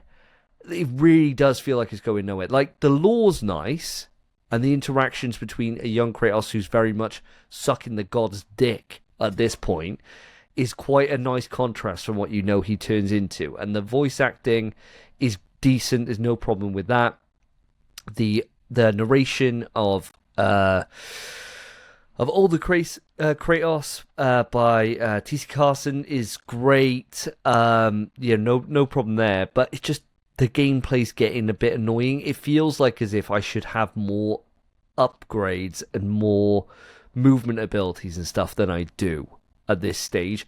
I've just got some super fast boots. They're like Helios's boots, so I can run fast. I've got that. And they're cool, but they're on a gauge, so it means you can't move very fast for very long before then they disappear. So it's starting to do my head in, and I think part of it could be the game, part of it because I wish I was playing Resident Evil, right? and I'm not. So it could well be that. I'm going to see it through. Apparently it's about 15 hours. I can't see myself being motivated enough to go for the platy on this, even though it looks like it would be quite straightforward, because as you go through the areas, you're unlocking the map, you can see where you've left stuff, so it shouldn't be too much of a chore. But unless it has like a really strong kind of mid-late game, at the moment it's slipping down. It's probably going to give it a 6 out of 10 at this stage. I'm really not feeling it. I'm really not. Damn, bro. Yeah. Like, that's a complete... 180, isn't it? Or 360? 180, right? You've twisted around 360 compared to where you were last episode, right? Yeah. Because you were very much talking this game up. You were almost saying this was going to be like a game of the year without using those words. No, I was not. The way you talked about it, man. You were looking through those rose-tinted glasses at a God of War game, and you were waxing lyrical to me and Spencer about how great this game is and how great the story is. And now you've been hit with the sad reality that the game just ain't that good. No, it's really not. It's, the art style's charming, the combat's decent, but that's about it, Like, everything else is kind of doing my tits in. At the moment, it really is. It just feels... And a lot of this is probably not fair on it, because I've just come off Silksong. And Silksong does that whole unlocking abilities thing and making these areas feel really cool, and you go back through there with the later abilities and it feels great. Whereas here, it's so obvious that you can't go somewhere or you can't access something because it's behind an ability that you don't have. Whereas Silksong does it a little bit more clever than that. It would be like up and out of view, so you have no idea. You're just walking along the ground. Next time you're flying up and zipping around, It doesn't have that kind of chops. It's very straightforward. It feels almost like I'm playing a Game Boy game in the way that... Sure. Does that make sense? Like, it's like a single screen and you're moving from like left to right or right to left, whatever, right? It feels like that, and it feels like the scope is so much more reduced then it kind of could be just elevated just a little bit more. And I know this is a small team who did this. It's a passion project. I know all that. But it doesn't help that I've just come off probably the best Metroidvania I've ever played in my entire life and going to one that feels very mediocre. This is like baby's first Metroidvania, right? Kind of, yeah. Sort of level. But it's got a God of War skin and the combat bits of the story is interesting. And the combat can be quite challenging, to be fair. Like, I've died quite a few times to the combat, which is a sign that it's a good combat system. But, I mean, I don't know. I'll have a definitive on this in probably a couple of weeks, where I've either deleted it or I've finished it. It's going to be one of the two, because it's feeling like a slog. Like, these hours I've put in have not been enjoyable. I was sitting there playing on the Portal, around Karen's the other day. She was like, what's the matter? I was like, I fucking hate this game. That's what I was saying at the time. I was like, 8. I'm fucking so not having fun. Yeah. And then all of a sudden something would happen, a boss fight would happen, and I've enjoyed myself. And I'm like, well, I'm making progress. And I think, well, it's not very often I leave something entirely, right? Like, over this console, I think, and over this podcast, I can only think of a handful of games that I've completely dropped when I've started them. Atomic Heart 1. You know, like, I just couldn't. Sacrilegious. That game was I know great. you loved it. I just couldn't get into it. And I was early enough to drop it, right? Whereas now, apparently, it's like 15 hours long, and I'm like 6-7 hours in. I feel like I might as well finish it, you know? If it was like 50 hours in length, this would be gone. Like, there's no way I'd play this for that long. But there it is. Shame. That's a shame to hear, mate. Sad times, I am gutted for you, as much as I rinsed you at the start. Because you really did talk up the game in the last episode. But I'm sad for you, because you wanted this to be good. Because it's God of War at the end of the day. And, you know, to be given this opportunity, as much as they are a small developer that have put this game together, and we use all the excuses such as passion project, etc., etc., it's still a God of War game. It's still a PlayStation game. You've been given a chance, and you just haven't performed. Yeah, I'd say so. It's very mediocre. It really is very mediocre. I think a 6 is very fair at this stage, but I'll let you know. It is one of those things. I'll let you know how it goes. Speaking of mediocre, my last game I'm going to talk about today is High Guard. Now we've got some news for this, and I'll cover that off in a moment. But just to give you an update on High Guard, last episode I was saying on there, me and Spence were saying, "Oh, I don't think we got long. I don't think we got long before it's going to be shutting down. We got to get the platinum." I want to update you. I've got the platinum. Hey. Platinum 140. Congrats, mate. Yeah, thank you very much. Platinum 151. High Guard. Yeah, thank you very much. So coming from Silk Song to High Guard, what a change, right? 151. It was fine. It was fine. It was a very enjoyable platinum. It was fun that I was playing it through with Spence and Dayman. That was the fun that I had in this game. The gunplay, as we said about before, is fantastic. The gunplay is great. Everything else around it feels half-cooked. And ultimately, that's what's led to this that I'm about to read out now. So there's been an update from High Guard. They posted this on X. They said, we're sharing difficult news. We've made the decision to go permanently shut down High Guard on March 12th. Since launch, more than 2 million players stepped into High Guard's world. You shared feedback, created content, and many believed in what we were building. For that, we are deeply grateful. Now, when I had checked it before in the last episode, there was like 500 people in Steam playing it. And from my own experience, playing it to get the platty, because I was like at 93% or whatever on the last episode. So I didn't have much to do. It was only one more night, like I thought it would be, and I had the platinum. It was getting tougher to find games. And when Spence was going for it, leak for next episode, he's got the platinum on this, was having a terrible time finding games. Like, he was waiting for ages to get in there. And then the problem was, I was like, do you know what? I'll help you get this, right? Because the trophies we had left to do were like defuses. And not to blow our own horn, we didn't have many bombs planted in our area when we were playing. So we had quite a number of defuses to be able to get. We were just wiping teams left, right, and centre. And I was just focusing on defuses really early on. As soon as we did have a defuse going, I was just going for it straight away, getting a defuse, knew this trophy would be a bastard. Spence didn't. He was just happy killing people. And so he had loads to do. And so then it just became a thing of how quickly we can get them into our base to plant the bomb. So it would be a case of, I might go over and get the sword, right, which would start the raid, run it all the way back to our base, and stand there just emoting at them for them to kill me and put it in our thing. So we could just move on as fast as we can to get in defuses. And then it would be a case of, we could easily clear them out. Let's not. Let's let them in. Let's let them plant. Let's kill them all. Defuse. Wait for them to come in again, and we'll just try and milk them as much as we can for defuses. And our teammate was getting fucking furious, whoever the third person was, because you could obviously see we were just throwing the entire game until defuses were on, and then it's like, right, eliminate them, just fully lock in, let's clear this out, let's do this so that Spence can get the defuse off, just stand there being a human shield, getting peppered for Spence so we can get a defuse on, all that shit so we could do it. So I'm sorry. For anybody that joined us in that period of time we were grinding for that platinum, we must have made your life miserable. But it's for the greater good. It's for the platinum. So at least it's done. High Guard is done, and I got it before the game shuts down. Sorry to see it go. Not that surprised. A very average game in what is a very competitive market. So Phil, you did well to avoid this one. Yeah, but congratulations of getting in and getting out for both of you, both achieving the platinum. But you just reading that it said more than 2 million players stepped into the world of High Guard. Now, how many players does a live service game need?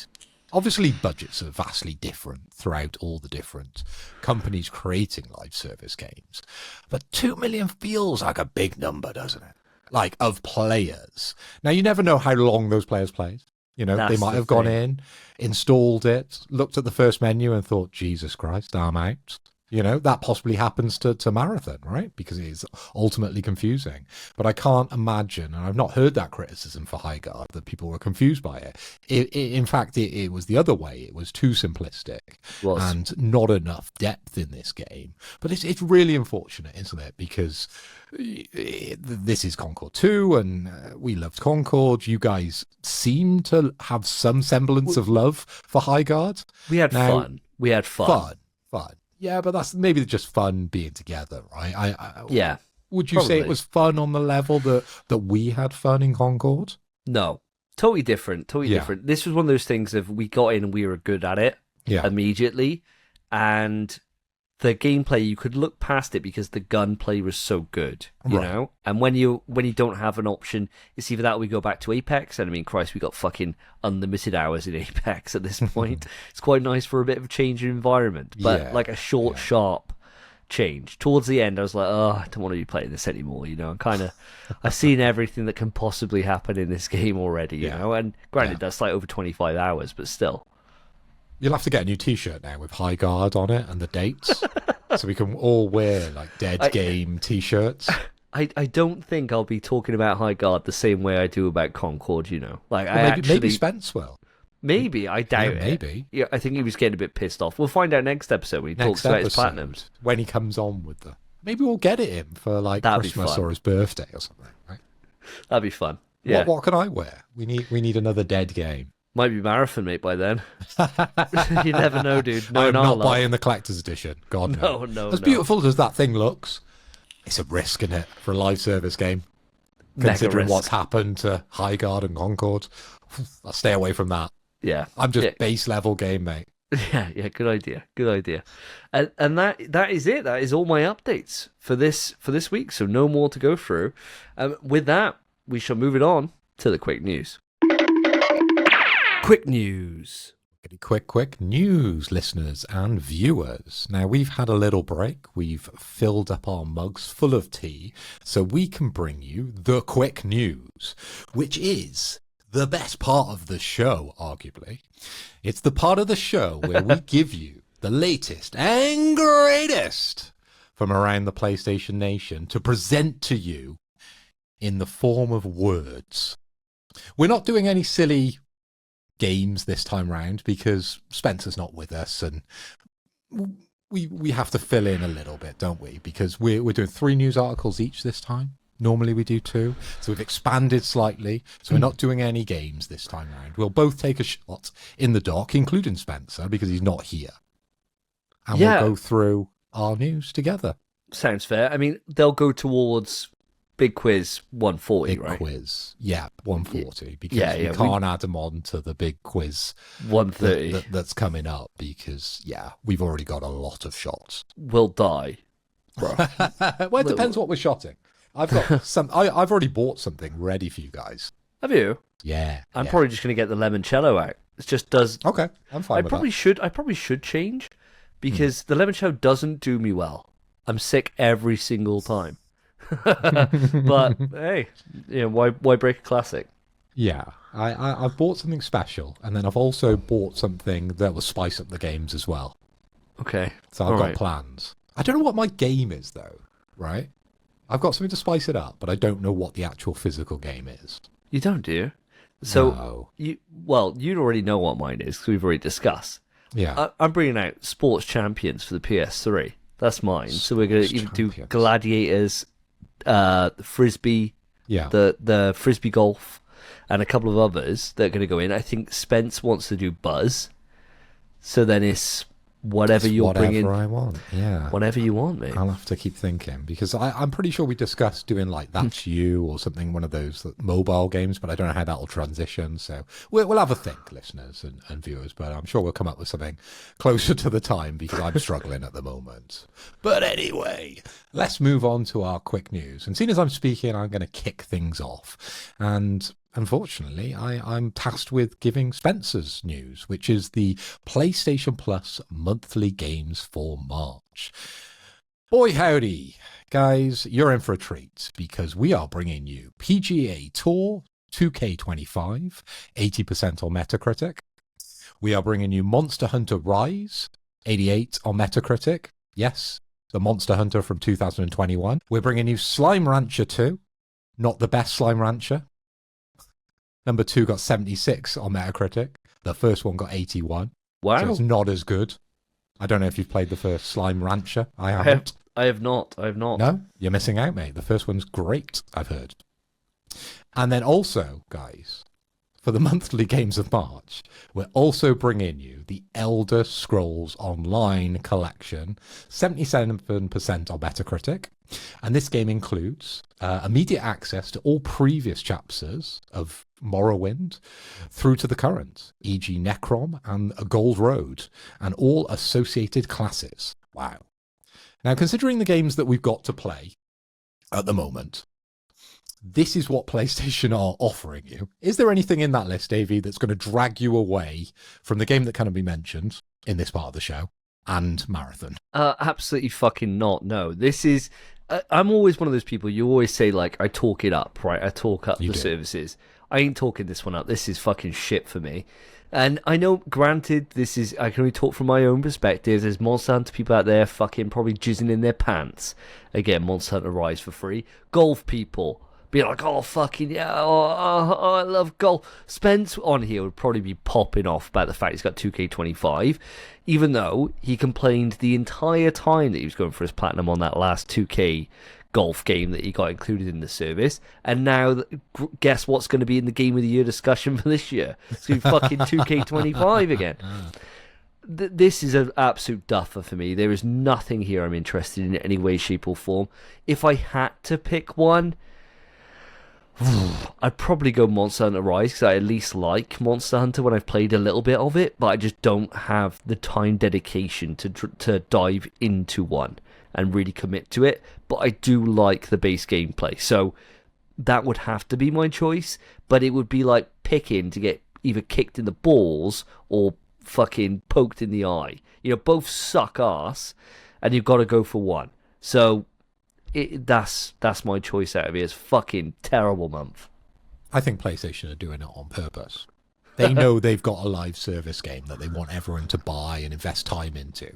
So they're like, yeah, the monthly games, they're going to be a bit subpar. We're going to give you Slime Rancher 2. Not even the best Slime Rancher out of the two. Like, Jesus Christ, that's a slap in the face, isn't it? But for me, Davey, as you know from the intro to the show, I've got zero time because I've got games to play. This is a poor month, and my advice to everyone is add them to the library. Why not?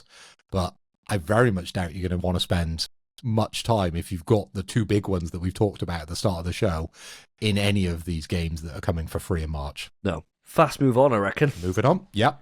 Over to you for your news. All right. So this one's going to be a little bit... Well, actually probably be pretty quick as well, so I don't know how much there is to say about this.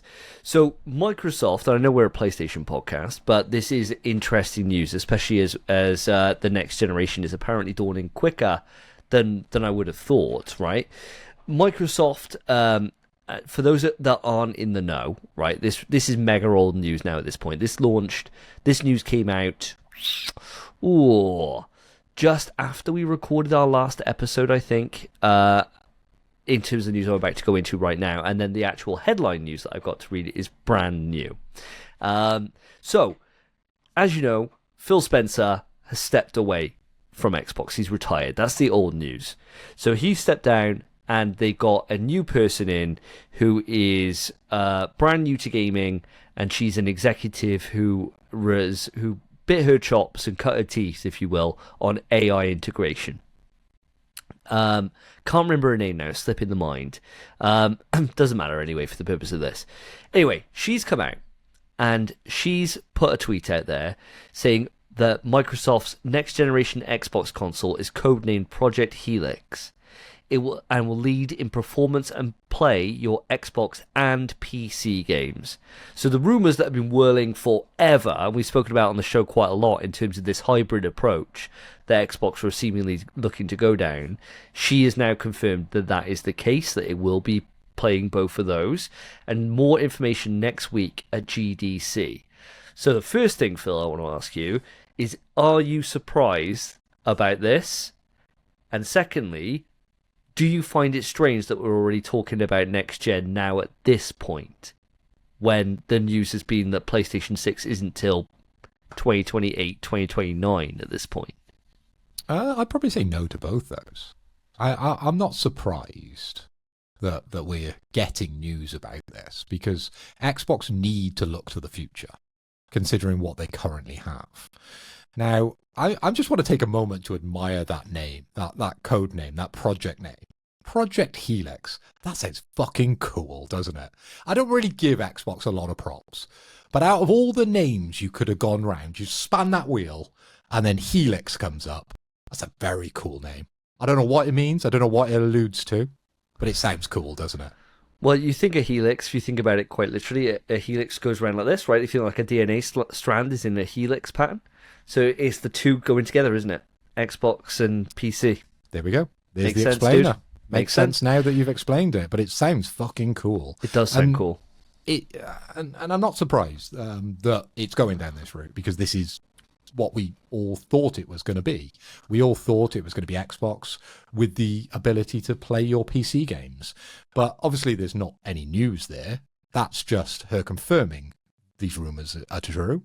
She's not going into any detail here. So to what extent are you going to be able to play these games? We still don't know, do we? Nope. No idea yet. GDC is going to be an interesting one. GDC is always one of those things of, occasionally there'll be the odd little bit of news that will come out of it that I think is interesting for the show, but a lot of the time it's not. It's more so just like nice background knowledge to have, you know, in terms of like how games were designed, or, you know, talking up like what the next big technologies are, those kind of things. Whereas this one now, it's going to be a fucking major watch. Because to learn about what this next console is, and I've looked it up, Asha Sharma is the new CEO of Microsoft Gaming and head of Xbox. So apologies, I didn't know that offhand. Where she says will lead in performance, it goes show you this thing's going to be, and judging from that and what has been put out previously, where they were saying that the next generation of Xbox is going to be a high premium device, I think if anybody's watching their pennies out there, you're going to be watching them for a little while longer, because this is going to be fucking bucks. If this is playing Xbox and PC games, so they're competing with the PC market, and they're going for and leading in performance, it means it's got to be more powerful than a PS5 Pro, which is already quite expensive. I wouldn't be surprised to be looking at this being in like £900 as like a minimum, I reckon. But it's still a budget PC. And now that doesn't make sense to me, because I've got a PC. I am a PC gamer as well as a PlayStation gamer. Boom. Unfortunately, I'm not on a PC podcast as much as I'd like to be. I've got more to say about PlayStation these days anyway. But what's the point in a budget PC? Well, yeah. A PC is something that you invest a lot of money in over time. It's modular. You upgrade all the time. And every time you're in a conversation with another PC nut, right, you want to upgrade your PC because you want to be better than them. And then you just throw more money at it. You get a bigger graphics card that doesn't really do too much more. But hey, you've got bigger numbers than him. This is the thing, right? I think this is why GDC is going to be so interesting, is because I want to know how they position this. Yeah. So I think the positioning is going to be so interesting to see, because an Xbox that plays PC games is a PC. That's all it is. And you can make the argument that yes, all consoles are PCs. Well, kind of, I guess. I mean, like there is kind of that argument there. The difference being that with a console, it's a closed environment, it's a closed ecosystem, and you can't really do an awful lot to it that it's not designed to do, right? If this is just a case that it is just a box that has Microsoft on it, like the fucking the ROG Ally or whatever, there's been fucking so many problems with that ROG Ally where it's just got Microsoft shit getting in the way of it. I do want to see what this looks like, right? I think it's an interesting idea that they're going for here, and they've got to pivot into something. I don't know. I'm so skeptical of this idea. I don't know how they can make any fucking money off this device either. Because, say for example, and the rumors are true on this, and this is a reach, and obviously this is just speculation at this point, but if it is true that they have the Epic Store on there and they have Steam storefront on there, how does Microsoft get a cut of this at all? Because who in their right mind would buy something on the Microsoft gaming platform if you've got Steam there? No one, right? I've got a PC and I've never bought an Xbox game on PC. No, I've only ever bought games through Steam/Humble Bundle, right? Because you get loads for cheap. And like PC games, there's so many that you just get given, right? If you've got Amazon Prime, if you've got like any of these services, if you just log on to the Epic Store, right? Every couple of weeks, you get free games. That's the like area that they're trying to market and muscle in on. It's crazy, man. It's crazy. It feels like impossible for them. And of course, you've got the Steam hardware coming into this conversation as well, which they're going to compete with on the same price level, it sounds like. Yeah, exactly. To me, it sounds like this is one of those things that's going to be so interesting because they're either going to come out with something that's completely off from left field that nobody can see coming, or it's doomed to fail. PlayStation doesn't make its money from its sales of its games, right? The exclusives help, yes, but when you look at like the sales numbers of Spidey 2 or whatever, and that's the best one we have, and it's at like what, 20 million or something like that, maybe 30 million a push. It's not the same numbers as like GTA or COD every year or FIFA or whatever, blah blah blah. PlayStation get their money from the services that they provide, so PS Plus, and that fucking rip, that 30% that they take off every single game that's sold on their ecosystem. If you're opening up your ecosystem to allow other storefronts in that people are going to prefer, where do you make your fucking money? I don't understand. I don't understand. And so I'm so looking forward to watching this and seeing how this all works. I mean, I can put an Xbox sticker on the front of my PC. Everything's an Xbox these days, isn't it? But my PC cost me more than £1,000. Wonder how much it's going to be. What do you reckon? Do you reckon it'd be a grand, or do you reckon it'd be more? If we're looking for lead-in performance, yeah, that's got to be more than a PS5 Pro, I'd say, for that. Yeah. So you are looking the top end for grand, aren't you, for something like this? Because the ROG Alloys are around that sort of price anyway. So you might even be going further than that. That's fucking frightening. Who is buying that? You'd have to be such a fanboy of Xbox to want to buy something like this. Do you know anyone who bought the ROG Ally with the Xbox button? I know one person. Did Lewis buy one? Did Potato Chief buy one? I think he got the one without the button. Oh, okay. Like the older model for it, yeah? Well, there was two SKUs, wasn't there?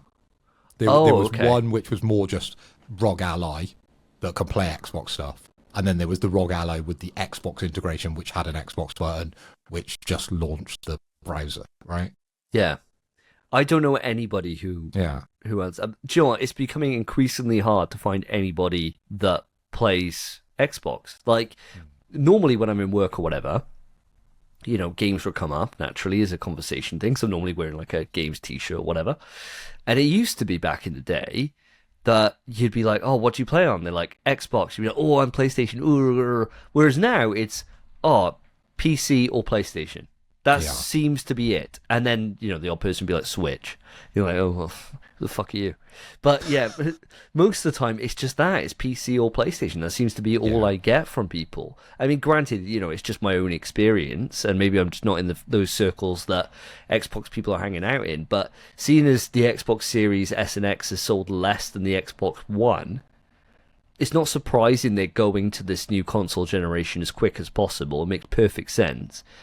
I do wonder how they're going to pull this out of the bag, because they would have been much smarter going for something that is basically just fucking bin off Game Pass, put everything back being exclusive, and make me buy one. If I can't get Wolfenstein on my PlayStation, I'll get an Xbox for it.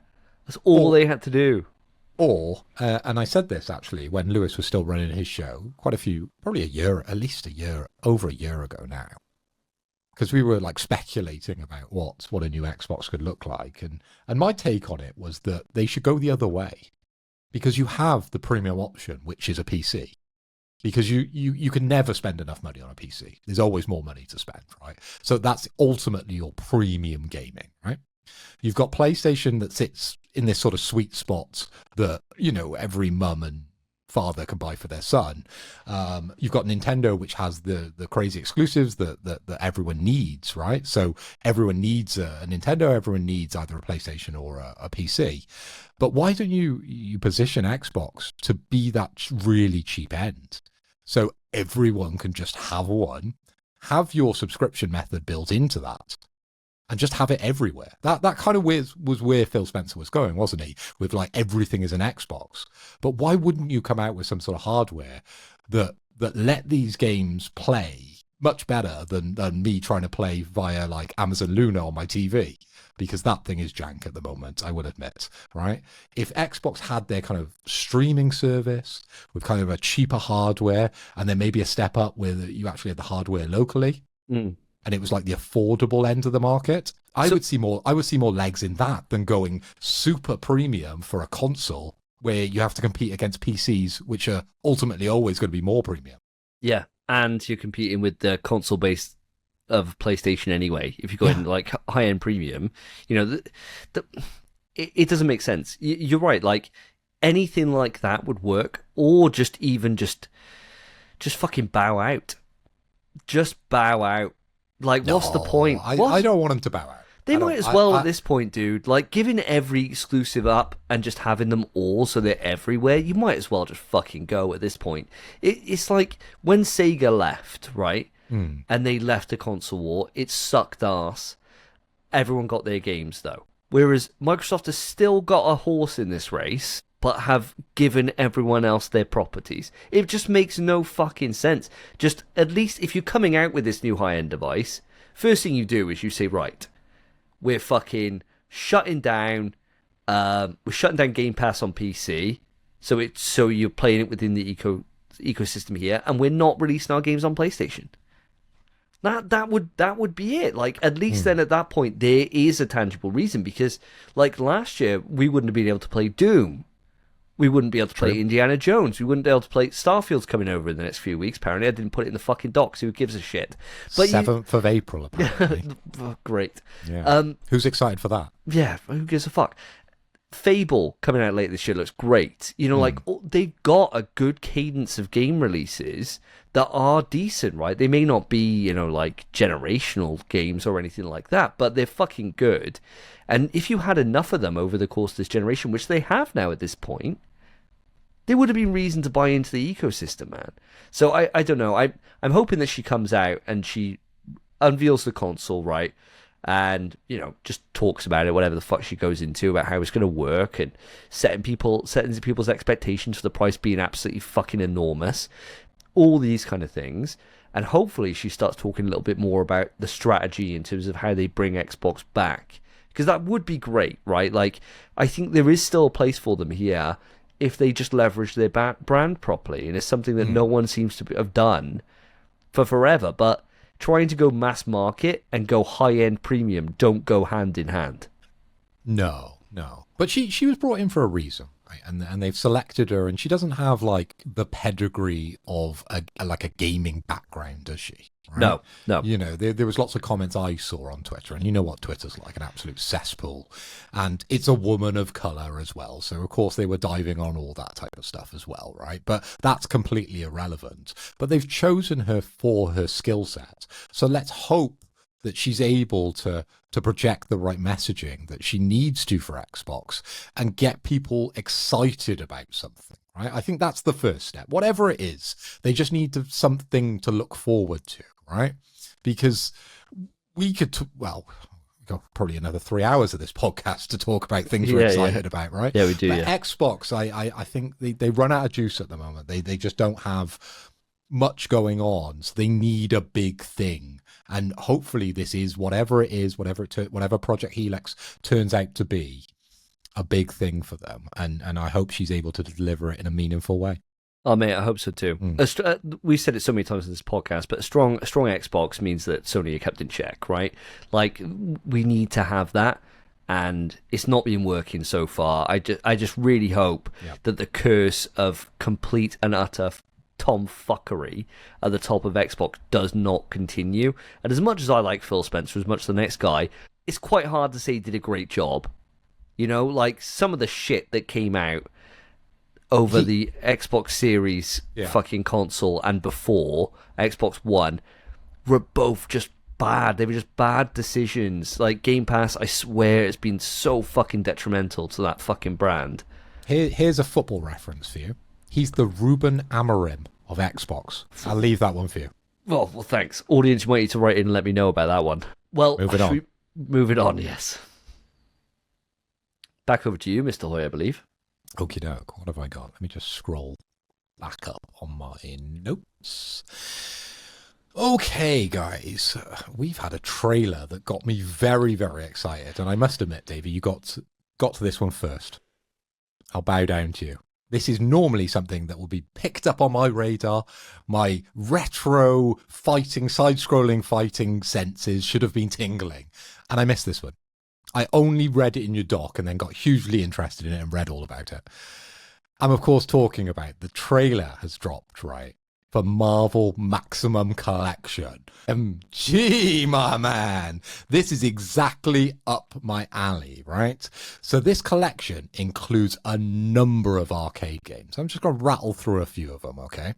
So we've got X-Men, the arcade game, right? This was only available in arcades. Of course, you could pirate it and get it through ROMs, but we didn't ever have it on the console.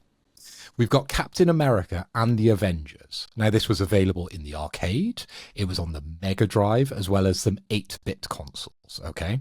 We've got Spider-Man and Venom, one of my favourite games of all time. It was in my top 10 when I put that on Twitter a while back, and everyone was like, you've only put 9 games there, but I had League of Legends in there as well. Maximum Carnage, baby. On the Super Nintendo, I had the original. I've still got it boxed. I never got the Mega Drive one, which actually came in a red cartridge, which I'm super jealous about. If I ever see that on eBay, I might drop a hundo on it and pick that up because it's bloody beautiful. But that's included. We've got Spider-Man and Venom. Separation Anxiety. Never played that one. Again, that was on the Super Nintendo and the Mega Drive. We've got Spider-Man and the X-Men. Arcade's Revenge. That was available on the Super Nintendo, Mega Drive, on a portable Game Gear as well. Oh, nice. And we've got a game I've never seen called Silver Surfer. And that was on the 8-bit consoles, okay? Turns out this game was incredibly difficult, but I've got some upside because this is old games presented to you in a new form. So we get all the quality of life which you expect, okay? So we get online multiplayer. So if we both got this, we could go Venom and Carnage, Maximum Carnage together. It's got digital archives. It's got music players. So it's all the Marvel stuff that me and you are probably obsessed about. Yes. It's got integrated cheats. So that shows how old some of these games are. They're just integrated now. And most importantly for old games, as I alluded to, it's got rewind and save states. Oh. Yes. Hallelujah. Yes. Hallelujah. So it means you can actually beat these games. Now, this is available to wishlist on Steam. That's where I read all this information from. There's no release date just yet, but it is coming to console and PC. Man, I cannot wait for this. I can't stop smiling even just reading it off the sheet. It's got me excited, bro. Dude, I'm not surprised. I was popping off when I saw this. I think when I shared this into the chat, I was popping off. Like, I couldn't believe it. I can't remember where I was with Karen when I saw this. And I was like, whoa, hold the phone. Especially as I saw, like, X-Men the arcade game, and I was like, holy shit, okay, this is cool.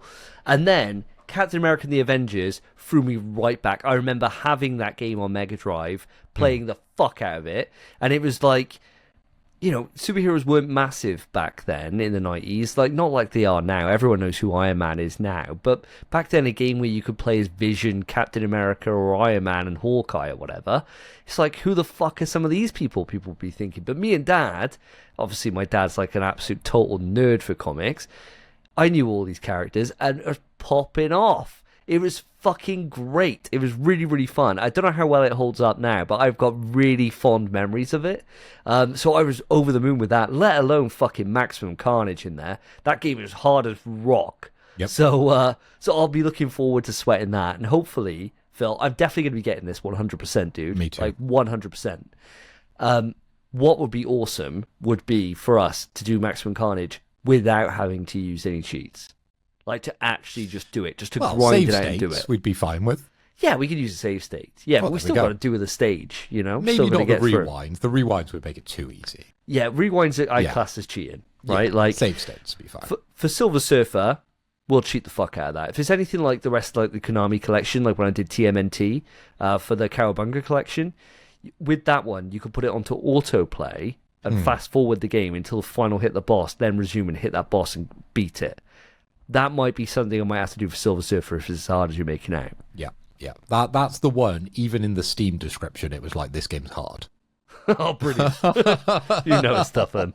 You know it's tough. Really, really hard. Mate, I'm so looking forward to this. And especially with X-Men, the arcade game, we can get quite a few of us on. Yeah, it's what? Is it six player, in it? Is my memory right? I'm trying to think of the giant arcade cap. Inputs on it, didn't you? So it must be, yeah. Yeah, I think I've got a feeling it's 6 player. Like, don't quote me on it, but I'm 4 picturing... definitely. Oh, it's more than 4. I know it's more than 4. I think it's 6 because I remember seeing the cab. I remember only seeing the cab like once in my entire life, and then having it as like a holy grail. Where if this ever came up, you're right, 6. You'd need to have like a fucking monstrous bit of space to be able to house this cab. But they're so big, but it would be a fucking dream come true to own. Like, they must be worth so much money to have one of those knocking about. They're cool as shit. And so to be able to play that and to get all of us on would be fucking awesome, man. Bagsy playing Cyclops, obviously. But apart from that, everyone else can fill their boots. We just need to find 4 other people. Yeah, audience, we might need you for this. I think we will. We'll have to reach out to the community. Discord, you're up. Yeah, it'd be so sick. Well, looking forward to this, mate. Really, really looking forward to it. Another great one for 2026. What a great year for gaming. It's just a good time to be alive. It is, mate. Long may it continue. Don't drink yourself into a coma or anything. Unless your coma brings you right up to the date of that game coming out. In which case... Well, I am going out shooting and drinking. So I'm doing it in the right order. So I'm not drinking in the morning, shooting in the afternoon. I'm shooting in the morning and drinking in the evening. Okay, should work then. I won't get them mixed up, I promise. Yeah, it should be okay. And when I say shooting, for the audience, probably don't understand, I like clay pigeon shooting. I do it often. I have a shotgun. So, yes, do that from time to time. Just in case you're thinking about getting fresh and starting on filling those YouTube comments. He's a trained marksman. Yeah. Speaking of marksman, going to move on to the next piece of news, and that is we've had the first image out for the Prime Video God of War series. Now, this shows a still, and I'm sure audience have seen this, but shows a still of Atreus pulling back his bow and Kratos standing near him, bending over slightly, right? Now, this is, I imagine, from the scene where Atreus shoots the ball, the magic ball, before they go off on their adventure properly. So, I want to get your opinion, Phil. How do you think this looks? Now, this is just one screenshot, but how do you think it looks? I don't think it looked great. I'll be honest with you. I think I side with the internet on this one. I had the opinion of it looking a bit shoddy-like before I read the comments. It kind of looks like, not a Temu version. What's better than Temu? AliExpress? Yeah, AliExpress better than Temu. Yeah. Kind of like an AliExpress version of what you wanted. So it's all there, kind of, but kind of like there's a bit of glue missing. Yeah. There's something off. There's something off with it all. Like Atreus is a little fat. Like Kratos, He's like a kid. like Come on, Kratos' man. beard doesn't look good. It looks as if he's borrowed it off James from the Silent Hill movie. It's kind of just a little bit rubbish. And I'm really confused because this is coming from Amazon. Now, I've just been watching the Fallout series on Amazon, right? And Amazing. The Fallout series, I don't really know a lot about Fallout, but I'm blown away with it. I'm really, really enjoying it. I've only just kind of finished the first series. We got maybe the last half an hour to go. So it's all the twists of everything that was happening. So and it's all coming true. But the set design, all the characters, the vaults, it's all very, very good and I feels accurate as much as I know about Fallout.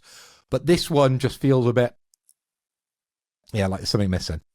I've got a feeling, right? It's going to be one of two things. It's either this is how it looks, and spoiler alert, I'm right there with you, pal. So completely agree. Something feels off. And speaking of Tren that I mentioned earlier, they should have got Ryan Hurst on Tren. Because this photo is not flattering at all. He looks like I did the end of my bulk, right? Like, fucking, there is no definition there. There is nothing there at all. And this guy, Ryan Hurst, is in fucking cracking shape normally as well. So I'm hoping that this is either like a doctored image or it's very early in shooting or something like that. This guy is normally in fucking good shape, right? Like, whenever I've seen him before. And he's got a fucking good beard. Like, normally a good beard. So it feels weird that they got such a shit beard on him when he can grow a really fucking good one. It's not like as if it was Spencer up there. Spencer can't grow a beard for shit. It's not like as if it's like him. This guy's got a great beard all the time. So it feels really weird. I'm hoping that it's kind of like a doctored kind of AI kind of image that they've put together rather than something else. And there's been some tweets that Ryan Hurst put out being like, you haven't seen nothing. Like, don't worry, you'll see it all soon, right? And maybe in motion, it looks great, and maybe he's absolutely shredded up, right? And it's just that he was taking a breath out at the time, something like that. It could be that the lighting's a bit fucked. It could be anything, right? And that maybe he is an absolute tank under there. But looking at that still, and that's still in isolation, my guy looks like he's taken the Thor lifestyle from Ragnarok to heart. You know, like, he's not looking... He looks big, but not in the way... He looks like a power lifter big, rather than a Greek god big. I think it was a poor choice of image. I really do, for them to put out and for our beady eyes to be looking upon, because the image doesn't even look real. No, it doesn't. Do you understand what I mean here? They kind of look like they were taken in a studio and then the background kind of like put in Photoshop. Yep. You know, because the lighting is all wrong. And I don't know what it is, and maybe this, my inherent racism coming through here, but God of War, like, Kratos, he looks a bit oriental. I don't know if it's his eyebrows or just like the pose that he has here, but he's got a bit of an oriental twang to him, a little bit. Do you think? I'm not. Are you seeing that? Like, no. his beard's slightly curly, his eyebrows are a little twisty. Like, if you just look at purely his face, he looks like a Disney bad guy. As if he's taken, you know, the princess away. You know, like old school. Old school Disney, where like every kind of like Asian person was the bad guy. Yeah. It looks like he would fill that role. I'm not seeing what you're seeing, but I fully appreciate what you mean. Couldn't see the kid was fat. I know he's a young kid, but he's a little fat kid. He don't look anything like Atreus. No, I'm quite happy with him. I think he looks fine. Like, I'll give the kid fine some as slack. A kid, right? But like, you could have picked a different kid. Yeah. Who's casting this stuff these days? But, I mean, they've gone to the Bella Ramsey school of casting, haven't they? It must be hard to get a 7-year-old to do fucking anything. Cass was put forward, right, for the Eisteddfod this coming weekend, because apparently he can sing. I've heard him sing a couple of times. It's not a talent that I naturally think he's got, right? Bless his little heart. He's got a lot of talents. I don't see him as a singer.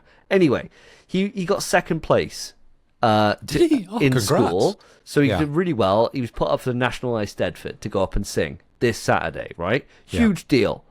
And he's like, I don't want to go. He's like, I'm not interested. I don't want to go. Yeah. And whereas I would have been like, you're going. This is a big deal.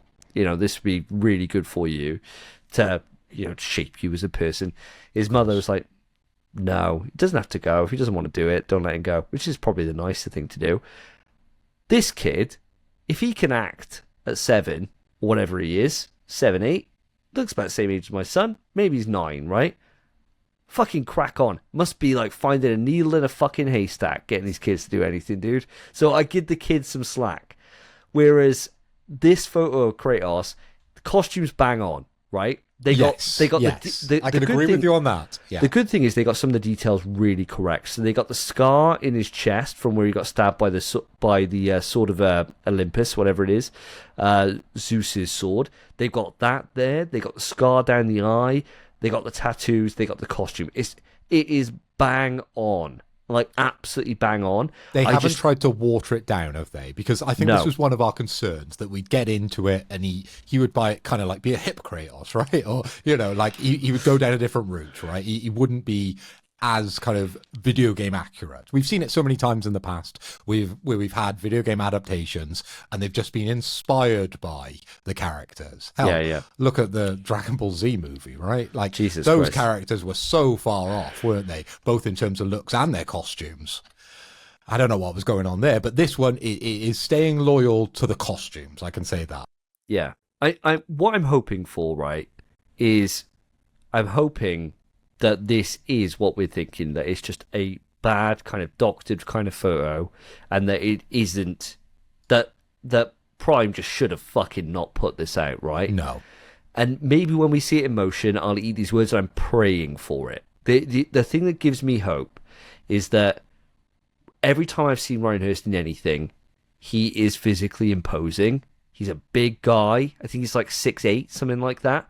So physically, he's like, he should be it'd be a good choice for this. I hope that it just looks better in motion, and this is just a one-off thing that should never have been put out. It does put a little worry bead there, which was already there, but now is slightly bigger in this entire thing. And I think it's just a bad fucking picture. Really, really bad. Yeah. But we got a kind of a rumor for this, but there's been so much smoke here, I haven't put it in a rumor has it, right? And that is, we've heard for a while that this year Sony Santa Monica are going to be announcing their next title, and they're saying that it's not a new IP, but it will feel like a new IP.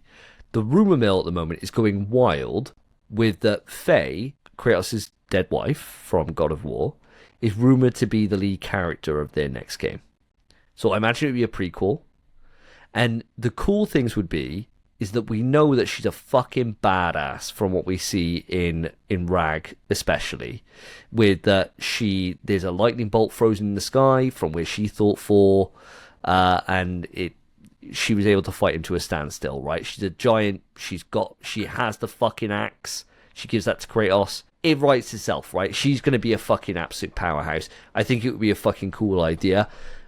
I believe this. I really do. And I think they can go in a different route to it. Now, apparently rumors are coming out that saying there's going to be more like Devil May Cry's kind of combat, and it being like more combo-y and like kind of floaty and stuff like that. I don't believe any of that shit. I think that people are just fucking speculating out the wazoo. But I do think there's some fucking truth here for this Faye rumor. And I vibe with it. And I really do think this would be fucking cool. Be a good way to fill in those bits that happened before God of War 2018 from Faye's side. And I think I'd be all up for that. What do you think about it? Now, for me, I don't immediately hate it. Now, I know we were talking about these rumours on the last show, and I think we mentioned God of War in space. Now, this is a much better idea than taking Kratos to space. As much as I'd like to see him dressed up in a spacesuit, fighting off Martians or something like that, right? Martian gods. I don't know. Do they exist? Who knows? Maybe. Do Martians exist? Who knows? This is a much better idea. This is a stronger idea. But my question is the character of Faye strong enough for the casual? I'm not sure. I quite like the idea of it being a female character, and I quite like the additional part of the rumor which you mentioned, because there seems to be a tendency now that since games like Stellar Blade and Black Myth Wukong, if I can get my words out, have come out, the more combat heavy Devil May Cry style combat seems to be a bit more in vogue. So I could probably see it leaning more into that ilk, so it differentiates itself more from the traditional God of War. And I think having a female character would again lean into that side of things. But what I'm just saying, now I know you'll always look at the God of War IP with rose-tinted glasses, as you did with the game that you played earlier, Sons of Sparta. Yeah. But for the casual, who knows Kratos, who knows Loki, little bit of a spoiler there, do they know Faye enough? I don't think so, no. The people who've played the games do. She was a main focal point of RAG, main focal point of 2018. Obviously, we didn't really get to see her in 2018, I don't think. But we saw her in Ragnarok quite a bit. Anyone who's played those games would know, right? And I think, if you're appealing to them and the gameplay looks good, it's a win-win, right? Like, people will pick it up. I think it won't do any harm, it being Faye, but it's not enough that you could have... like when we had that PlayStation showcase and they just had Kratos sitting there by the fire and it was like fucking mental pop-off. Yeah. You're not going to get that for Faye, right? You're never going to get that. But if you've got her and the gameplay looks good, that's a win-win. Like, that is... Her being there is a nice little thing. The gameplay would be the selling point, right? Like, that would be it. I'm in for it, personally. Like you say, sure, I love this series, right? Like, any other scraps of lore that I can gain from this, I'm going to be fucking in. I'm going to love it, right? I'm going to really... I'm going to be on the target market for this. But as long as they come out swinging, and Sony Santa Monica have done this in-house, and they're happy with the combat on it, and apparently Cory Balrog's the director of this, that's a fucking big deal. It could be up for a winner. Yeah. And granted, this is just rumor at this point, but there's so much for it, and it's a rumor that I actually really believe. Like, I would not be surprised to see this at Summer Game Fest. I really wouldn't. I think we just have to keep our eyes on this one. 100%. Because at the moment, it's still just speculation, but as I said, I like it. But I'm not sure it's strong enough. But you are saying that it's going to be a Santa Monica fully backed game. Cory Balrog, on board with this. It's going to be a big-ass game, this. It's not going to be just a throwaway PS Plus game here. We're talking AAA here, aren't we, with this? Yeah, definitely. Then the character will make itself popular. Yeah, exactly. Oh, it's cool, man. It's cool to think. So many rumors going around about Egypt and all that shit as well. Dude, exciting time to be alive. Stay alive, mate. Don't go into that coma, all right? You'll miss out on some news. Shooting, then drinking. Yes, good idea. What's your next piece of news, buddy? So, my next bit of news, and I seem to be doing all Spencer's news this time around. I don't know why. I'm going to talk about some hardware upgrades. Well, software upgrades, hardware upgrades. We're talking about PS5 Pro here, okay?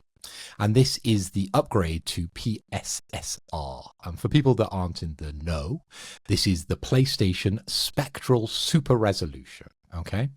And we are getting an upgrade, or we've kind of got an upgrade, but we're getting a full upgrade very, very soon, okay? So PSSR is the AI-based upscaling system that analyzes image and pixel by pixel to increase the resolution and image quality. Ultimately, to dumb it down, it just makes everything look a hell of a lot better. So the new improved version system handles finer textures and complex detail, such as hair, lighting, and, what's the best word for it, I suppose? Uneven surfaces. That's probably the easiest way to say it. It just gives more depth to the picture that you're seeing, okay? So developer says it allows for more realistic renders and better visual fidelity in games, which is a big tick for me. And we've already got it now in Resident Evil. Excuse me. Oh my gosh, I was so not ready to hit this button. Where the fuck is it? Jesus Christ, I did not think you were going to break today on this episode. Damn. Jesus just got too Christ. much of it, man. It's in everything. Because it is the news. Oh my god. Damn. It's worth it. Whatever. The game that cannot be mentioned, we've already got this upgraded PSSR upscaling on the PS5 Pro. And now coming in next couple of weeks, you're going to be able to see an option in the screen and video section of the settings where you can sort of toggle this on and off. So then it will affect certain number of games that are out on the PS5 Pro to give you that extra oomph when you're experiencing these amazing games on PS5 Pro.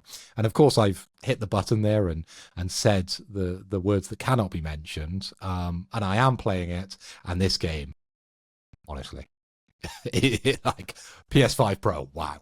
I haven't got words for it. It's one of those. It really is. Dude, I'm very jealous. This is the thing. This was the promise that PS5 Pro was supposed to deliver, and it's great that it's finally now delivering that, right? Like, they were talking about how PSSR was going to be a big deal, and every time I watch Digital Foundry, they've always just been dunking on it, being like, it needs to be improved, it's not there, blah, blah, blah. I watched a breakdown on PSSR now from Digital Foundry, and it was really impressive.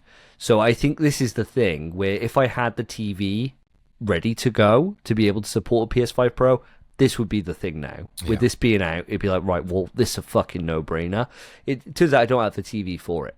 So if I had it, it would still be just outputting of what I got now. So there's no point in me upgrading to Imagine the amount of people that got a PS5 Pro and just got like a 1080p TV. Oh, well, I don't have 1080p. I got a 4K TV, right? Oh, have you? You're on the 4K now. Ooh. But Look at you. I'm limited to 60 hertz. Yeah. So it's that's my issue. But no, dude, I'm so happy for those people, and it's great that they've done this, right? Like, it could be one of those things that just gradually just kind of slipped away, but it seems like as if, and apparently there's some news coming out that PS5 Pro is getting put into more production, so it's obviously selling quite well. This is the kind of thing that will ship units, right? It be in there, especially if people start seeing a tangible difference. At the moment, like the difference between playing in 60 or playing in 60 with ray tracing, cool. But I mean, is that enough to warrant, an extra like £400 on top to buy another console? Probably not. Whereas to get this kind of upscaling across like a variety of titles, and they're saying 50 titles of PS5 Pro to date, and there's going to be much more coming in the near future. Good times, man. Absolutely good times. And I'm very jealous of you, and I'll look forward to seeing this for myself when I'm around yours next. This is the main problem, isn't it? It's that barrier to entry. Because it's not just the price of the Pro. You've correctly identified you need a good TV. But there's one component that you actually do need as well as the TV and the PlayStation is the 8K HDMI lead. The upgraded HDMI 2.1 as well. You'll need that lead. So make sure you have that, not just the TV and you're using an old shit HDMI lead. The cables very much matter when it comes to PS5 Pro. So little tip for that one. And of course you can get them on Amazon for like £6 or £7. Don't go spending shit tons of money on these cables. You can get a really good HDMI 2.1 8K for about £6 or £7. Little tip. You don't need the gold-plated ones. Do you remember? You don't. Remember that with the SCART leads back in the day? Gold-plated SCART leads. I remember that with like an Ethernet cable, right? Yeah. Like I'd be in there, and Mum and Dad would be like, "Oh, which Ethernet do we need to get, Matt? Because you could buy this one, or this one says high speed on it, and it's got gold-plated edges." I'm like, you don't need that, Mum. Full copper, mate. That's what you need. You need Cat 6A, full copper. You don't need anything else for a home consumer. Please, honestly, no one buy any other cables. Cat 7, Cat 8, pointless. You'll never use it. Anything less, you'll have problems. And don't buy gold. Copper. Copper's the way forward. It's mental, isn't it? There's so many ways that these companies just try and mug you off. And I remember in like HDMI back in the just normal HDMI, or when it went like HDMI 2 or whatever, and it was still, there was always these different versions you can get where you're paying like 40 odd quid for like a 1.5 meter cable, like fuck all distance on it, just because it says it's gold plated or it says high speed on it. It does the same fucking job. And do you know the worst people for selling those expensive cables? Who? Apple. Right? Really? I bought an Apple TV, right? The new one. And again, this supports up to 8K in certain streaming services, and the guy tried to sell me a £40 cable for this. And I looked at him in the shop, and then I looked down on my phone and put it straight into Amazon, and it came up as like £8 or whatever. And I was like, no, thank you. Like, they are arseholes when it comes to this type of stuff. They're as bad as like Currys and PC World, where they try and nickel and dime you for like the worst things, even though you're spending above the odds on Apple products. You're already paying a premium, so they just think you're some kind of posh wanker who's just gonna like spend this money and not care. I'm like, mate, no thank you. And don't try and sell me on the AI bullshit and your Apple products, because it's terrible at the moment. I've got an iPhone 17 and it is rubbish. They're on about, aren't they now, Apple? Like, I read this article the other day, and it was like, Apple are actually the geniuses with AI, because they just now go into Gemini. It's like, spend the money on everyone else. They're like, yeah, we'll just get Gemini in. Yeah, just import it in. Now. Crazy, but man. That isn't the only bit of news I've got when it comes to PS5 Pro and the game that kind of be mentioned, because this part of news is tangentially, I suppose, connected to what I said, because it's more about the game that cannot be mentioned. It's sort of a tack on to this story. I just want to tell you that it's selling really well. This game has sold 5 million copies in just 5 days, and it easily makes it the fastest selling game in the franchise. This was previously held by the game that cannot be mentioned, 4 Remake. This is so hard. I can understand why you got me to read all this, which took 4 months to achieve the 5 million. So we did it in 5 days, 9. 4 Remake took 5 months to hit that, right? Oh my God, this game is selling like hotcakes and everyone is absolutely loving it. So get on it, mate. Get on it. I will. It goes to show, doesn't it, what happens where you look after a franchise and you have a decade now, probably, of great releases for this series. People will just put their money down and trust that it's going to be good. You know? It's listening to the fans. It is. I think this game is the product of understanding what your fans like, right? It's taken a long freaking time with this series. As we know, we've had some highs and we've had some lows. And then we had a little peak as well, straight after the lows, right? They've just listened. And we've always said this about Capcom. I know we are Capcom fanboys, so of course we're biased as hell. But we've always said Capcom do listen to their fans. They take it into consideration. And this game genuinely feels like they're ticking the boxes that we want ticked. And it's reflected in sales. Well done to them. Well done. Yeah. Fully deserved. Obviously, I can't pass any judgment. I haven't played the game yet. But Imagine you hate it. oh my, I'd fucking hate myself if I hate it. You could be the outlier. Oh, I'd hate it, man. That'd be the fucking worst. It's bad enough, you know, like looking back on some of my past tweets where I've loved certain entries in the series that I now hate, you know? Yeah. Let alone if I come out and have a fucking negative opinion on this and then in 5 years' time be like, actually, do you know what? It was great. You know, I was just a dick. I just hadn't grown up yet at 37. It's different now. We're on a podcast. It's all video evidence. It's not just a, a Facebook status, Facebook post, which your missus back in the day could have posted. Yeah, maybe. Yeah. Maybe I should have used that excuse. Oh well, never mind. But no, well done, Capcom. They are the company that Ubisoft wishes they could be. Yeah. You know, they went through a really tough time in PS3 generation with a load of products that just weren't quite hitting. And then all of a sudden you get to PS4 and they've just been fucking swinging every single fucking year. And every time they put out a fucking game, it's generally a fucking game of the year. Yeah. That year. Generally. I think last year was one of the first years where they weren't in a run-in for, like, even close, because I don't think it was anything from them last year in our top fives. Because we weren't. Well, they got 2 games this year, haven't they? Yeah. With Pragmata as well. Yeah, I mean, I can't see that being there. But you Maybe never not know. Game of the Year, but I think, it's going to be fun. I have pre-ordered that. Oh, have you? Oh, I look forward to hearing that. Yeah. Well, there you go. Should we move it on? Let's move it on. I think it's your last news item, right? It is indeed.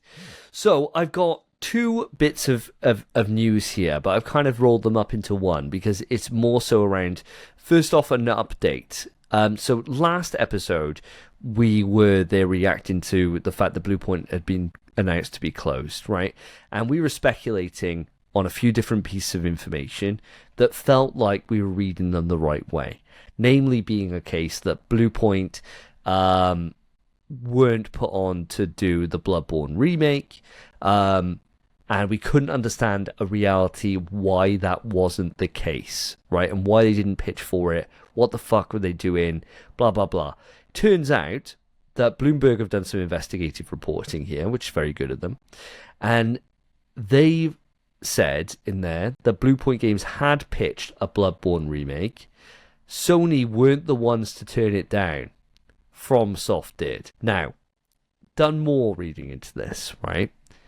Now, the reason for that is that Miyazaki, who runs FromSoft, who does all the Dark Souls and everything else, looks at Bloodborne like the same way I look at my son, in terms of it being a fucking masterpiece and you love them to death, right? Like, he looks at Bloodborne as being the game that he's done, like the one, the pinnacle, right? I fully agree with that, by the way. I think it is their best game. I stand by that. I think it's fucking phenomenal. He doesn't want anyone else touching his baby. Even though Bluepoint would do a fucking great job of it, he wants to be involved, and he is a fucking busy man. He's already working on Dustbloods. He's got another couple of games in development at the moment that are secret, tight lips, no one's talking about at the moment. He does not have the time to be able to spend, and he would want to be there doing it. I think that makes sense, right? Why they didn't do it and why they didn't want to burn that bridge, PlayStation, because they own the IP. So they could have just said, fuck him, we're doing it without him. I think that would have been the wrong call. It does show some more light on it. What do you think, Phil? It's just aimed to timings, I think, more than anything. The way I was reading that piece of information is that Miyazaki didn't say no. He just said no, not right now. So it's a possibility. And I think when it comes to Bluepoint, they were just kind of a victim of their own success in that sense, that they had this opportunity to pitch this and they pitched it at the wrong time. Now, if they survived the live service situation, which I'm sure we'll talk a little bit about in a second, then potentially that could have happened. Yeah, there is that. And there's some fucking awful news that has come out from this Bloomberg article, namely some of the franchises that were pitched. Did you catch this? That one of the franchises they pitched was Resistance. No way, man. Yeah, they pitched Resistance. It gets to go sadder back. and sadder and sadder. They pitched that, and Sony were like, no. So that's on Sony. So fuck you, Sony. Wow. Because imagine Bluepoint did the Resistance and brought it back, dude. Why don't they want like why? There isn't the same reason as no. That's just like this game. They thought it won't sell. Even the story, they could have just done the stories and left just the multiplayer stuff off. Yeah, that just would have made sense to do it that way. Yeah, just do the single. Just do it with split screen. Just do it with split screen or online co-op. Right? Just put that in, and that'd be your way to do it. Wild. They pitched that. They pitch a fucking load of franchises. There's a massive list. Turned down. I mean, just turned down and told no, and here we are. So. Fucking sad, but I just wanted to give a little bit of update on it. Don't have to go too deep. We went really and passionately deep last episode. If you're brand new joining us this episode, I'd encourage you to go back and listen to the previous one because we spent about 40 minutes or so something like that, yeah, ranting basically about and much this. Longer before the edit. Yes. Oh yeah, substantially more. So there's that. Now, Bloomberg, and the reason this is why I've put them up together, Bloomberg have done some other updates for us, and they're stating that Sony is pulling back from PlayStation games on PC. Now, this is from Bloomberg directly here. Sony Group Corp no longer plans to release its big PlayStation 5 games on PC, returning to console exclusivity after 6 years of multi-platform releases. Online games will still be released across multiple platforms, but single-player titles such as Ghost of Yotei and Saros will remain exclusive to PlayStation 5. The shift in strategy may be due to recent PlayStation games not selling well on PC, and concerns that releasing games on PC risk damaging the console's brand and hurting sales of the PS5. Phil, your thoughts? I think this is the correct decision. and considering what we talked about with Xbox and Steam, obviously getting into the console / PC market, doing some hardware in creating those consoles, pulling back our IP from their reaches, it makes complete sense to me. It's just battening down the hatches and being like, if you want a PlayStation game, if you want to play the games that PlayStation is known for, you've got to buy a PlayStation. And I think this is exactly where you think Xbox have gone wrong. PlayStation don't want to make that same mistake and spread their IP too thin. I love that they're still doing multiplayer, and it should be.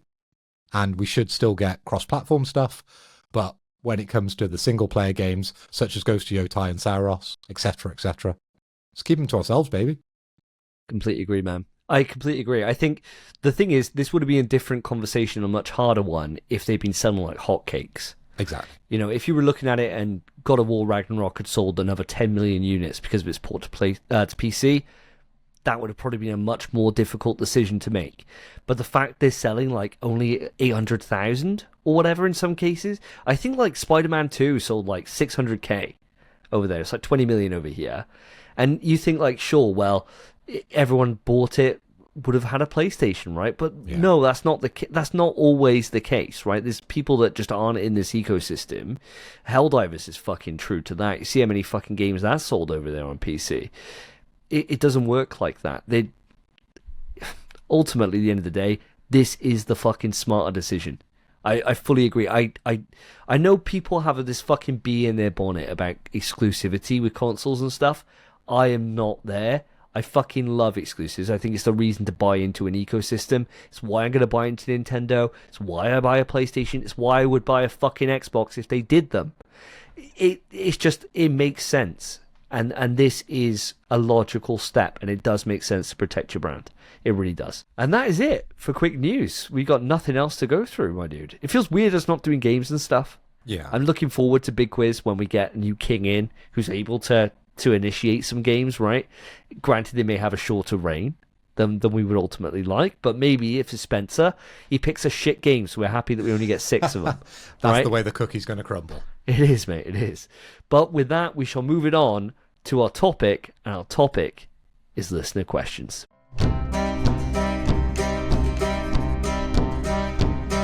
There once was a show some time ago that asked 4 questions every fortnight or so. It became so rare they weren't prepared to have a versatile rhyme.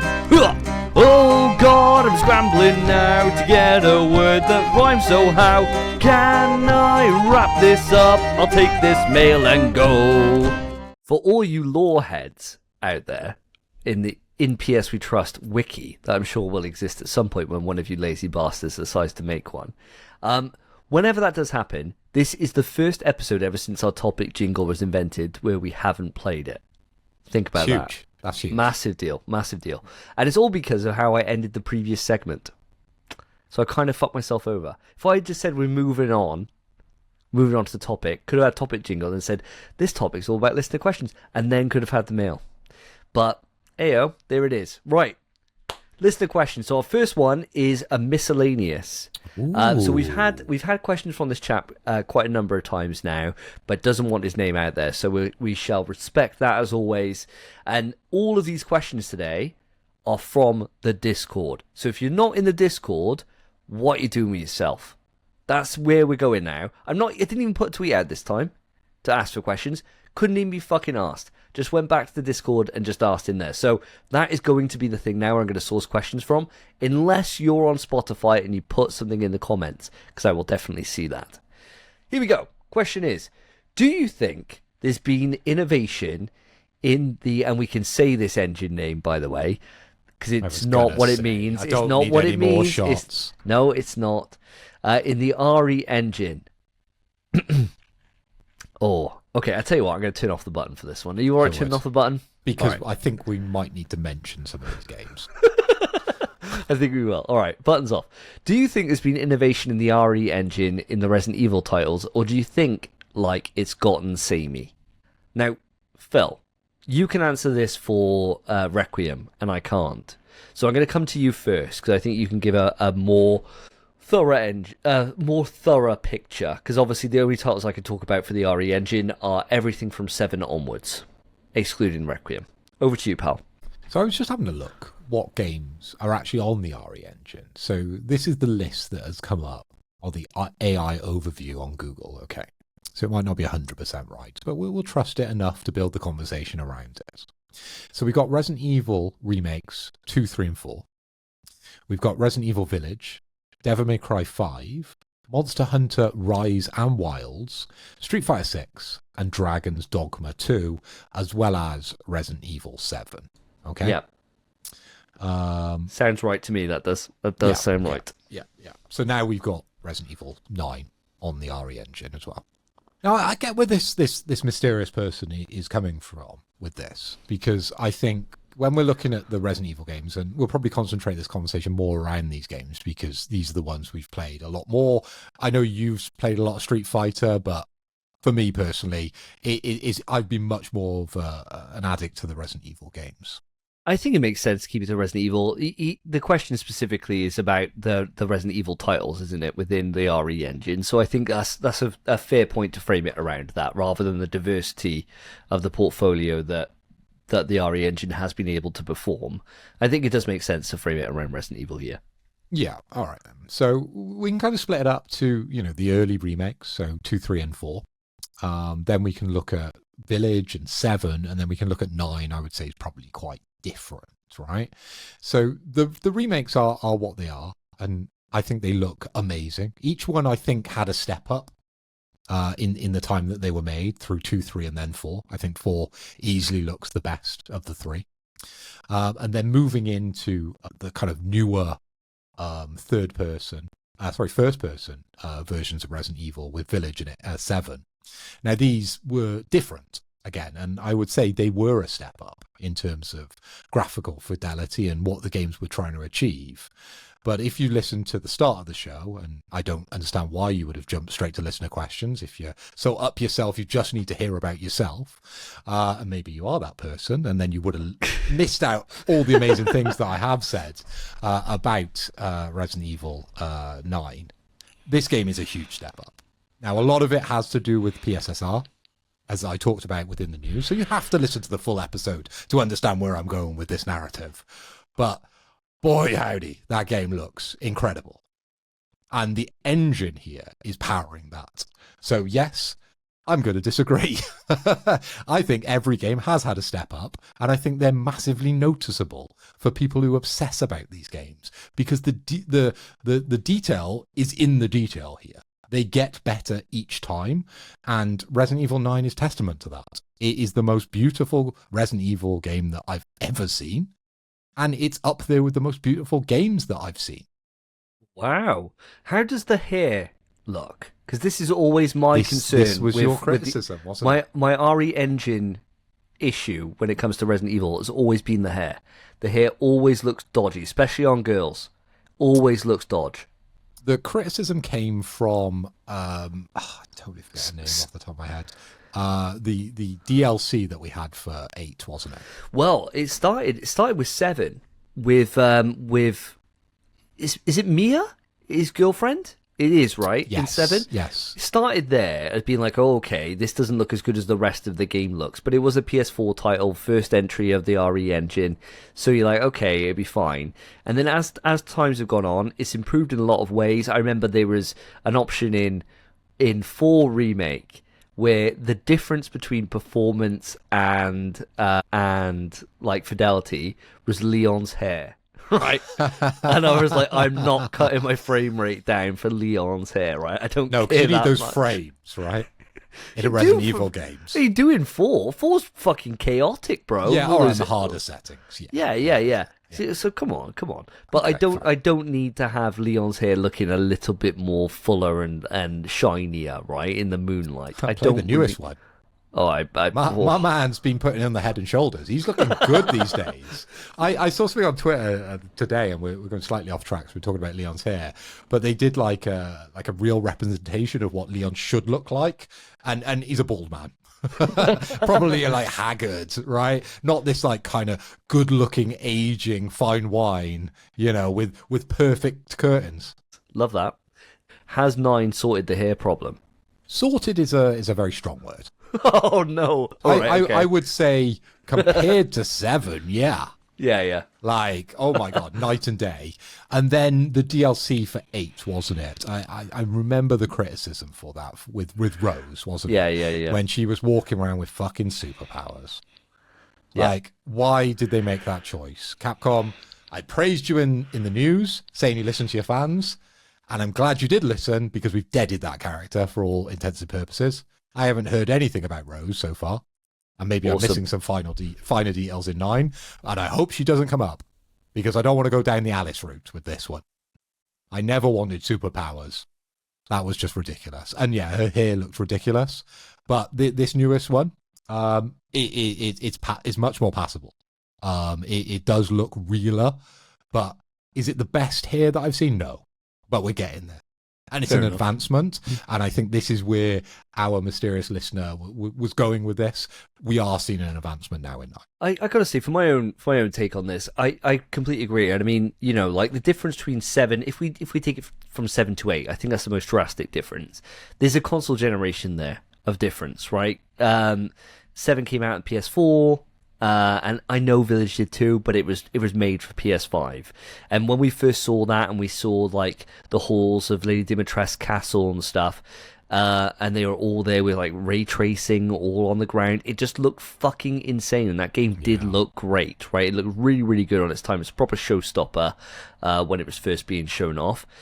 There's parts which, the RE engine, it's not the best looking engine on the market. It's not like as if you're looking at, the Horizon engine or anything like that. And you're looking at like Decima, right?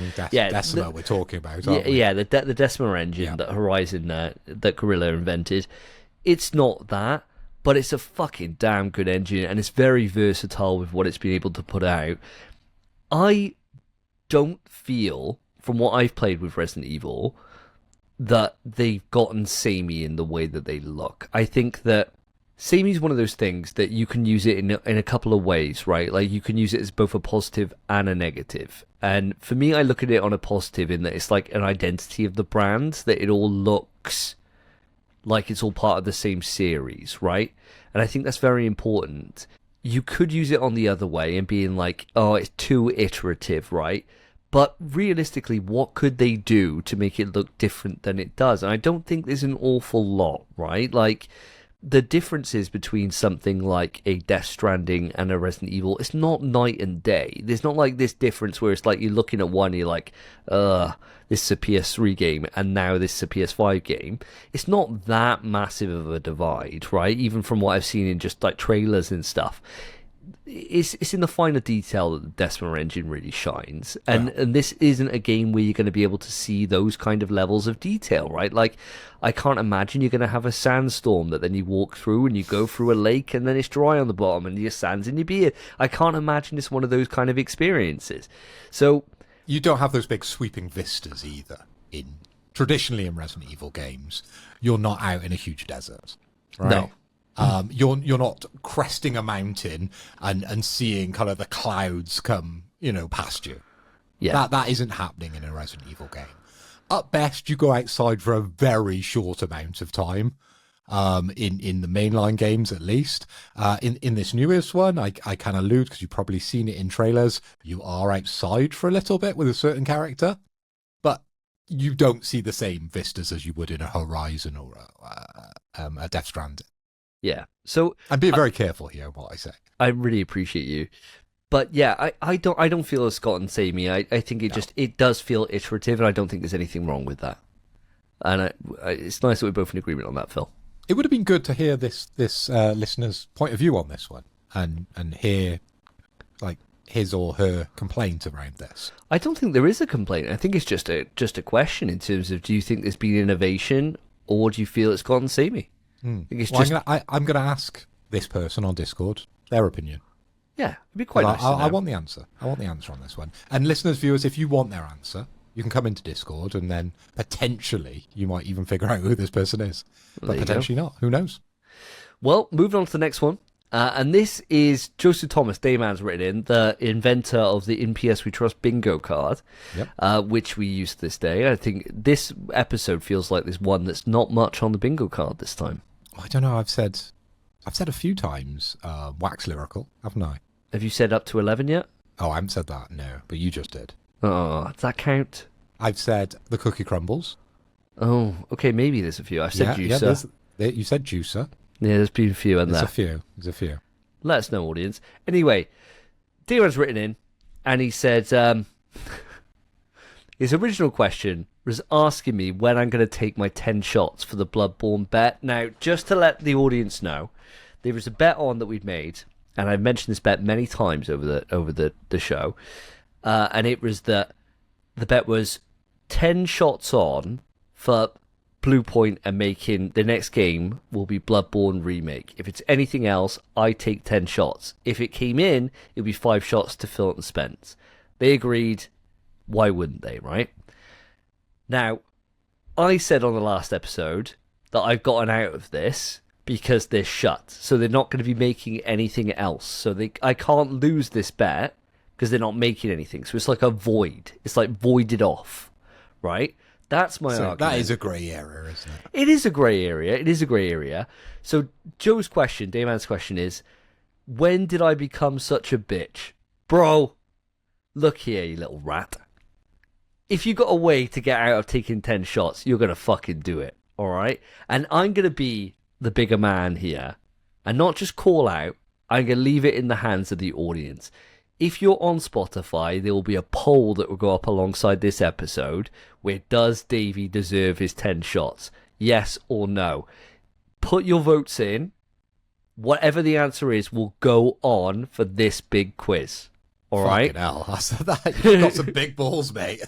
Dude, we're doing it. Fuck it. I'm not being called a bitch on here. Can I vote? Yeah, I guess this is the problem is that anybody who listens on Spotify, I'm a listener as well. I wonder who's going to put a no in. Well, me. that'll be negative against what I vote. So yeah, so go on in there, and it's up to you, audience. I'm going to be sick regardless, but if I get my 10 shots out of the way as well, then fucking fine. Let's bring it on. Bring it on. You wouldn't want to be a bitch, would you? No, and many things, but a bitch ain't one of them. So I'll put it up to you, audience. You can vote if you think it is. It's like, and Joe said this to me a few times before, he's like, this is like Spencergate. Referencing the time when we screwed Spence out of his win where he won like 3 points or whatever on for saying that we made a bet. He made a bet that the PS5 Pro would launch without a disc drive. And we said to him, there's a disc drive option available. Did we? So yes, we did. It sounds like something we would do. and we got it overruled from the fact that we said that you can buy a disc drive, so it may not come with one in the box, but you can buy one, so it becomes a PS5 with a disc drive. Mine's got a disc drive. Exactly right. This was the arguments we made, and so that's been called Spencergate in the audience before because we screwed him out. So this is apparently another Spencergate situation, but I'm putting the vote up to you, audience. Okay. Let me know what you think. Your vote is final. And finally, the final question for today.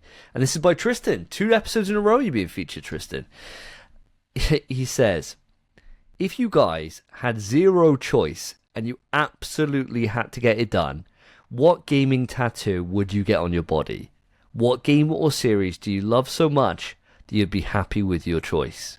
Now, I want to caveat here a little bit. Happiness with a tattoo choice is a fucking hard thing to actually get right, because you can get a tattoo and have it for many years and then in 20 years time be like, why'd I do that, right? But you've loved it all the way up until then. So I don't think you need to love it in perpetuity, but I think you have to be happy enough to get the tattoo on your body. So I wonder what you get, Phil, where you'd get it, what would it be? Okay, well, maybe I'll just give you a bit of background into me and tattoos and piercings, because I have none. I have neither. I've never pierced anything, and I've never tattooed anything. Straight edge on very straight edge, and quite a weird choice considering the kind of crowds that I grew up with. Because and the music. And the music I was into, or still am into, we're going to download this year. I should be fully tattooed. I should at least have my nipples pierced. Okay, okay, there's ears pierced. I should at least have my ears pierced. You definitely should have had an ear pierced. I imagine you would have, especially with the hair, audience, for like a peek behind the curtain. Phil was like the proper emo kids that you used to see in like those drain pipes and like the massive fringe that was like down over their face. He definitely was prime potential for a Clear's piercing in your ear, which then turned like into a big stretcher. Big stretcher in one ear. 100%. Everyone thought for a long time, and there was a big rumour around where we grew up in Caldecott, that I had tattoos here and here, like 2 stars. Oh, stars. The most emo tattoos you could possibly have. Yeah. The 2 like traditional kind of stars there and there. And I don't know who started it, but I didn't like deny it in any way. I probably just lent into it because I thought it was slightly cool, but I never had them done. They're definitely not on my body. I have no tattoos at all. So for me to get a tattoo at 41, I feel like that's a bit of a midlife crisis. But Tristan is saying that I've got zero choice in this fact, right? So I have to have one. It's a bit like when Spencer poses us a question at the start of the show, and usually it's something sexual that we have to do with some sort of horrible circumstance, and otherwise we die. So I'm pretty much thinking that Tristan has gone along the same routes, that if we don't get this, we die. And I don't want to die, right? So I would get the tattoo. So what's my favourite game? Favourite game is Death Stranding. I absolutely love this game, and I find every excuse to drop it into conversation. So yet again, this is another conversation where I'm going to talk about a little bit about Death Stranding, I suppose, or at least reference it. And what tattoo would I get, and where would I get it? I suppose if I was going to get a tattoo, and as I don't have any tattoos, I'd go big. I'd go full back piece. Oh, fucking hell. Yeah. Oh, wow. Like, I wouldn't go small, like a little, shit one on my arm or something like that, or, a little face tattoo or something, I wouldn't go there. I would go big, and I'd go for the big back piece. Wow, what would you get on it? And now this is the most difficult part of this, right? Because I've got an arts background, so I'm very picky, and I probably want to kind of be involved a little bit myself with the design here. Yeah. But I really like the main art director, and excuse me, I'm so embarrassed I've forgotten his name, but the one who did all the creations for Metal Gear and was involved in a lot of the Death Stranding stuff. Something inspired in that kind of graphical style, but for Death Stranding would be amazing. That'd be sick. Yeah, that'd be so that'd that be really Ludens kind of style that you see Kojima using in his logos and a lot of the iconography that you would see on his website. That, but just Death Stranding. Hell yeah, man. That's what I would choose. That'd be sick. Like the there was a cover, I think it was for Edge magazine. I know exactly the one you're talking about. Yeah, because our answers are quite aligned, actually. Yeah, I would go for that. So a bunch of the kind of characters, big back piece, Death Stranding, not like the name overly branded, just that very specific art style from the. I'm gonna have to find his name when you're talking, and I'm gonna butcher it when I say it, but that person. I know exactly what you mean. So my answer, I got 2 for this one, Tristan, and it depends on one circumstance, right? So I'll go into my real one, and then I'll go into the one that will happen if things go a different way in my life, right? So if I had to have a gaming tattoo, now I don't have any gaming tattoos anymore. My tattoos are pretty shit, to be fair. So I got a Dragon Ball Z tattoo of just the Z. I got the Alien vs Predator coming of age tattoo that I got done at 18. The mark where Predator kills an alien. I got that on me, and I got some random shitty tribal thing on this arm. Now I'm going to be getting a full sleeve of Dragon Ball Z at some point, right? I've been talking about it for a long time, just haven't found something that I want, but I'm definitely going to get one. That's 100% on the cards. If that wasn't on the cards, and it wasn't going to be Dragon Ball Z, then it would be Metal Gear Solid. So I would then have exactly the same artist that you're talking about, Phil. There's a load of different images I've seen where you've got you got Grey Fox, you got Meryl, you got Snake, you got fucking Liquid, Revolver, you got all of them, Vulcan Raven, and just have one massive arm piece that would be just all Metal Gear related from Metal Gear Solid 1, and just have that all down this arm. And that is what I would go for if I wasn't having a Dragon Ball Z one. I guess I got 2 arms, so I could always go for the other arm. And legs?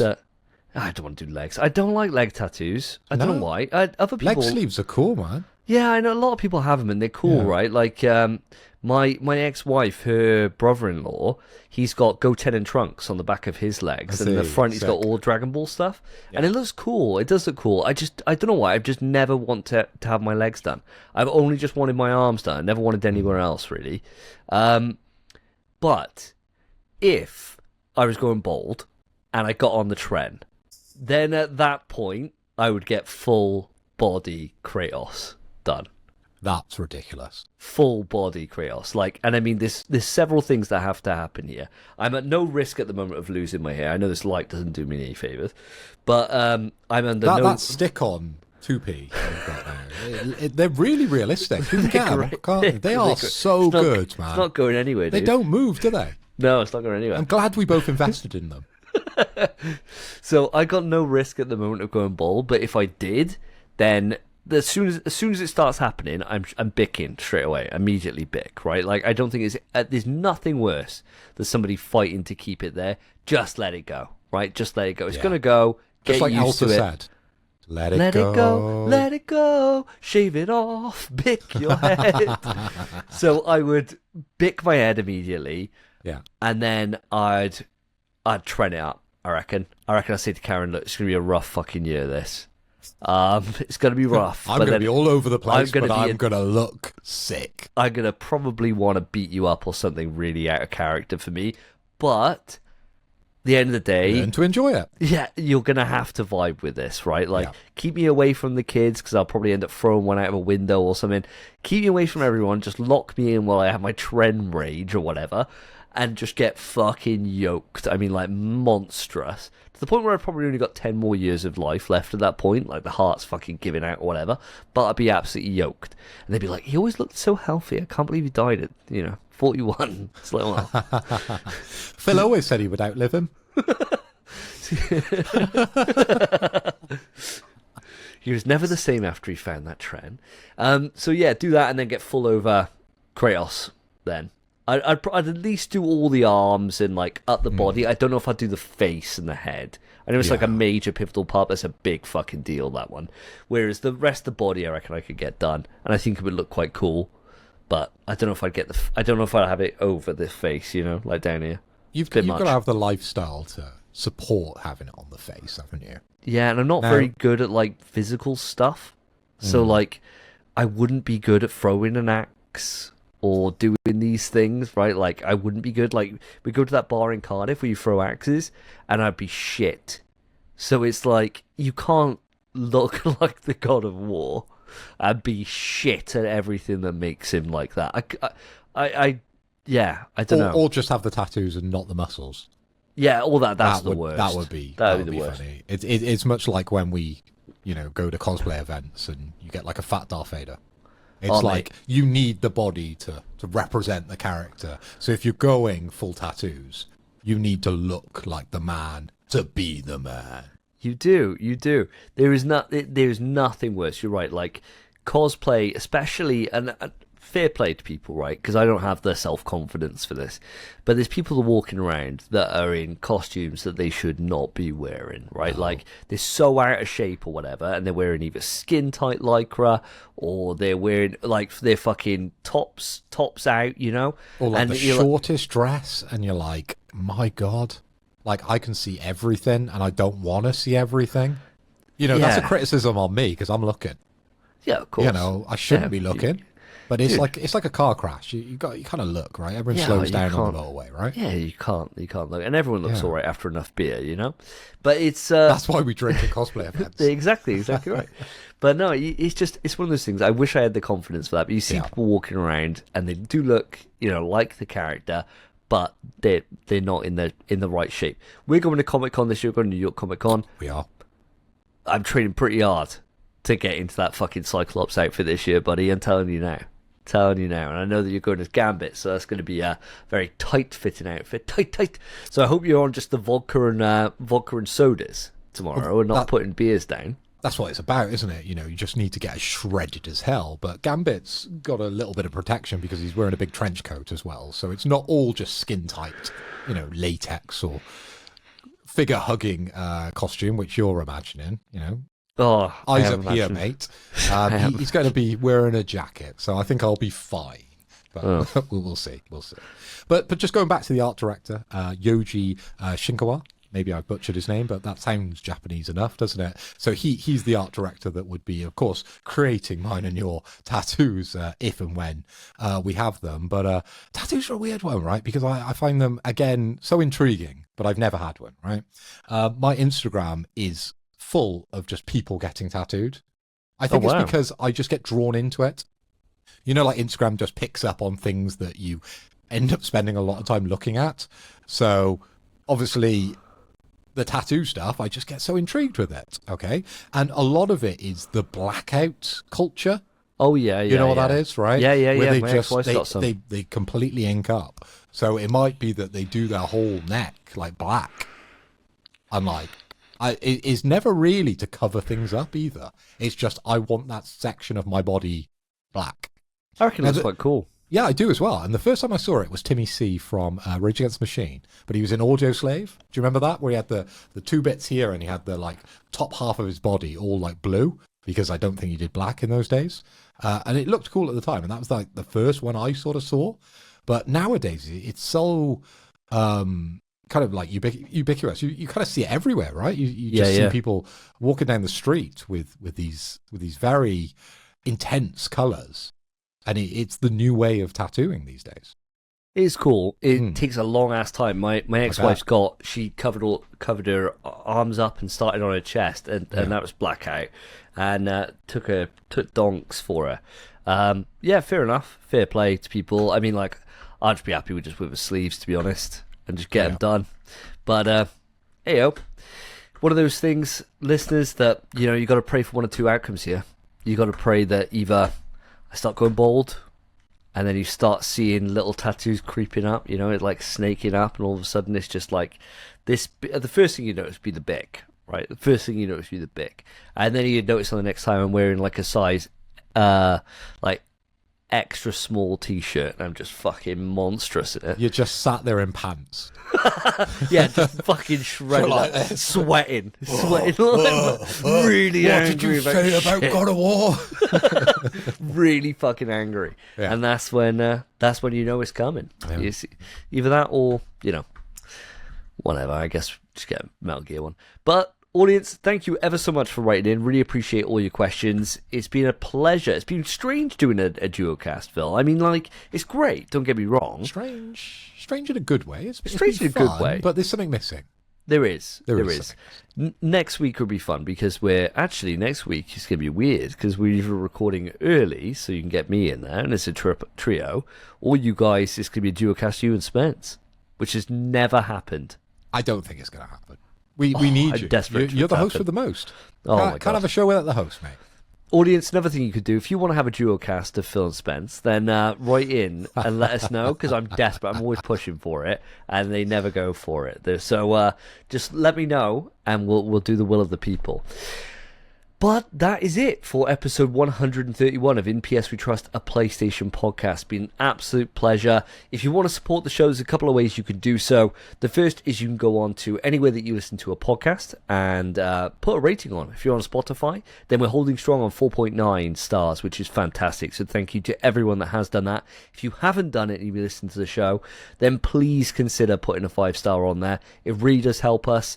Helps drive us up, and it's a good way for us to be able to compare to the competition to see kind of how our ratings are holding up. So thank you ever so much for everyone that does do that. Really, really would appreciate you. If you want to interact with us, then the best place to go is going to be either into the Spotify comments, YouTube comments, or into the Discord. And if you're already on YouTube, then put a sub and a like on the video. Appreciate you as always. And that is it. So thank you ever so much. I have been Davey. I've been Phil. Take care, guys. Peace. In PS We Trust is hosted by Davey, Phil, and Spencer. You can write into the show via our email, pswetrust@gmail.com. Our Twitter is @InPSWeTrust.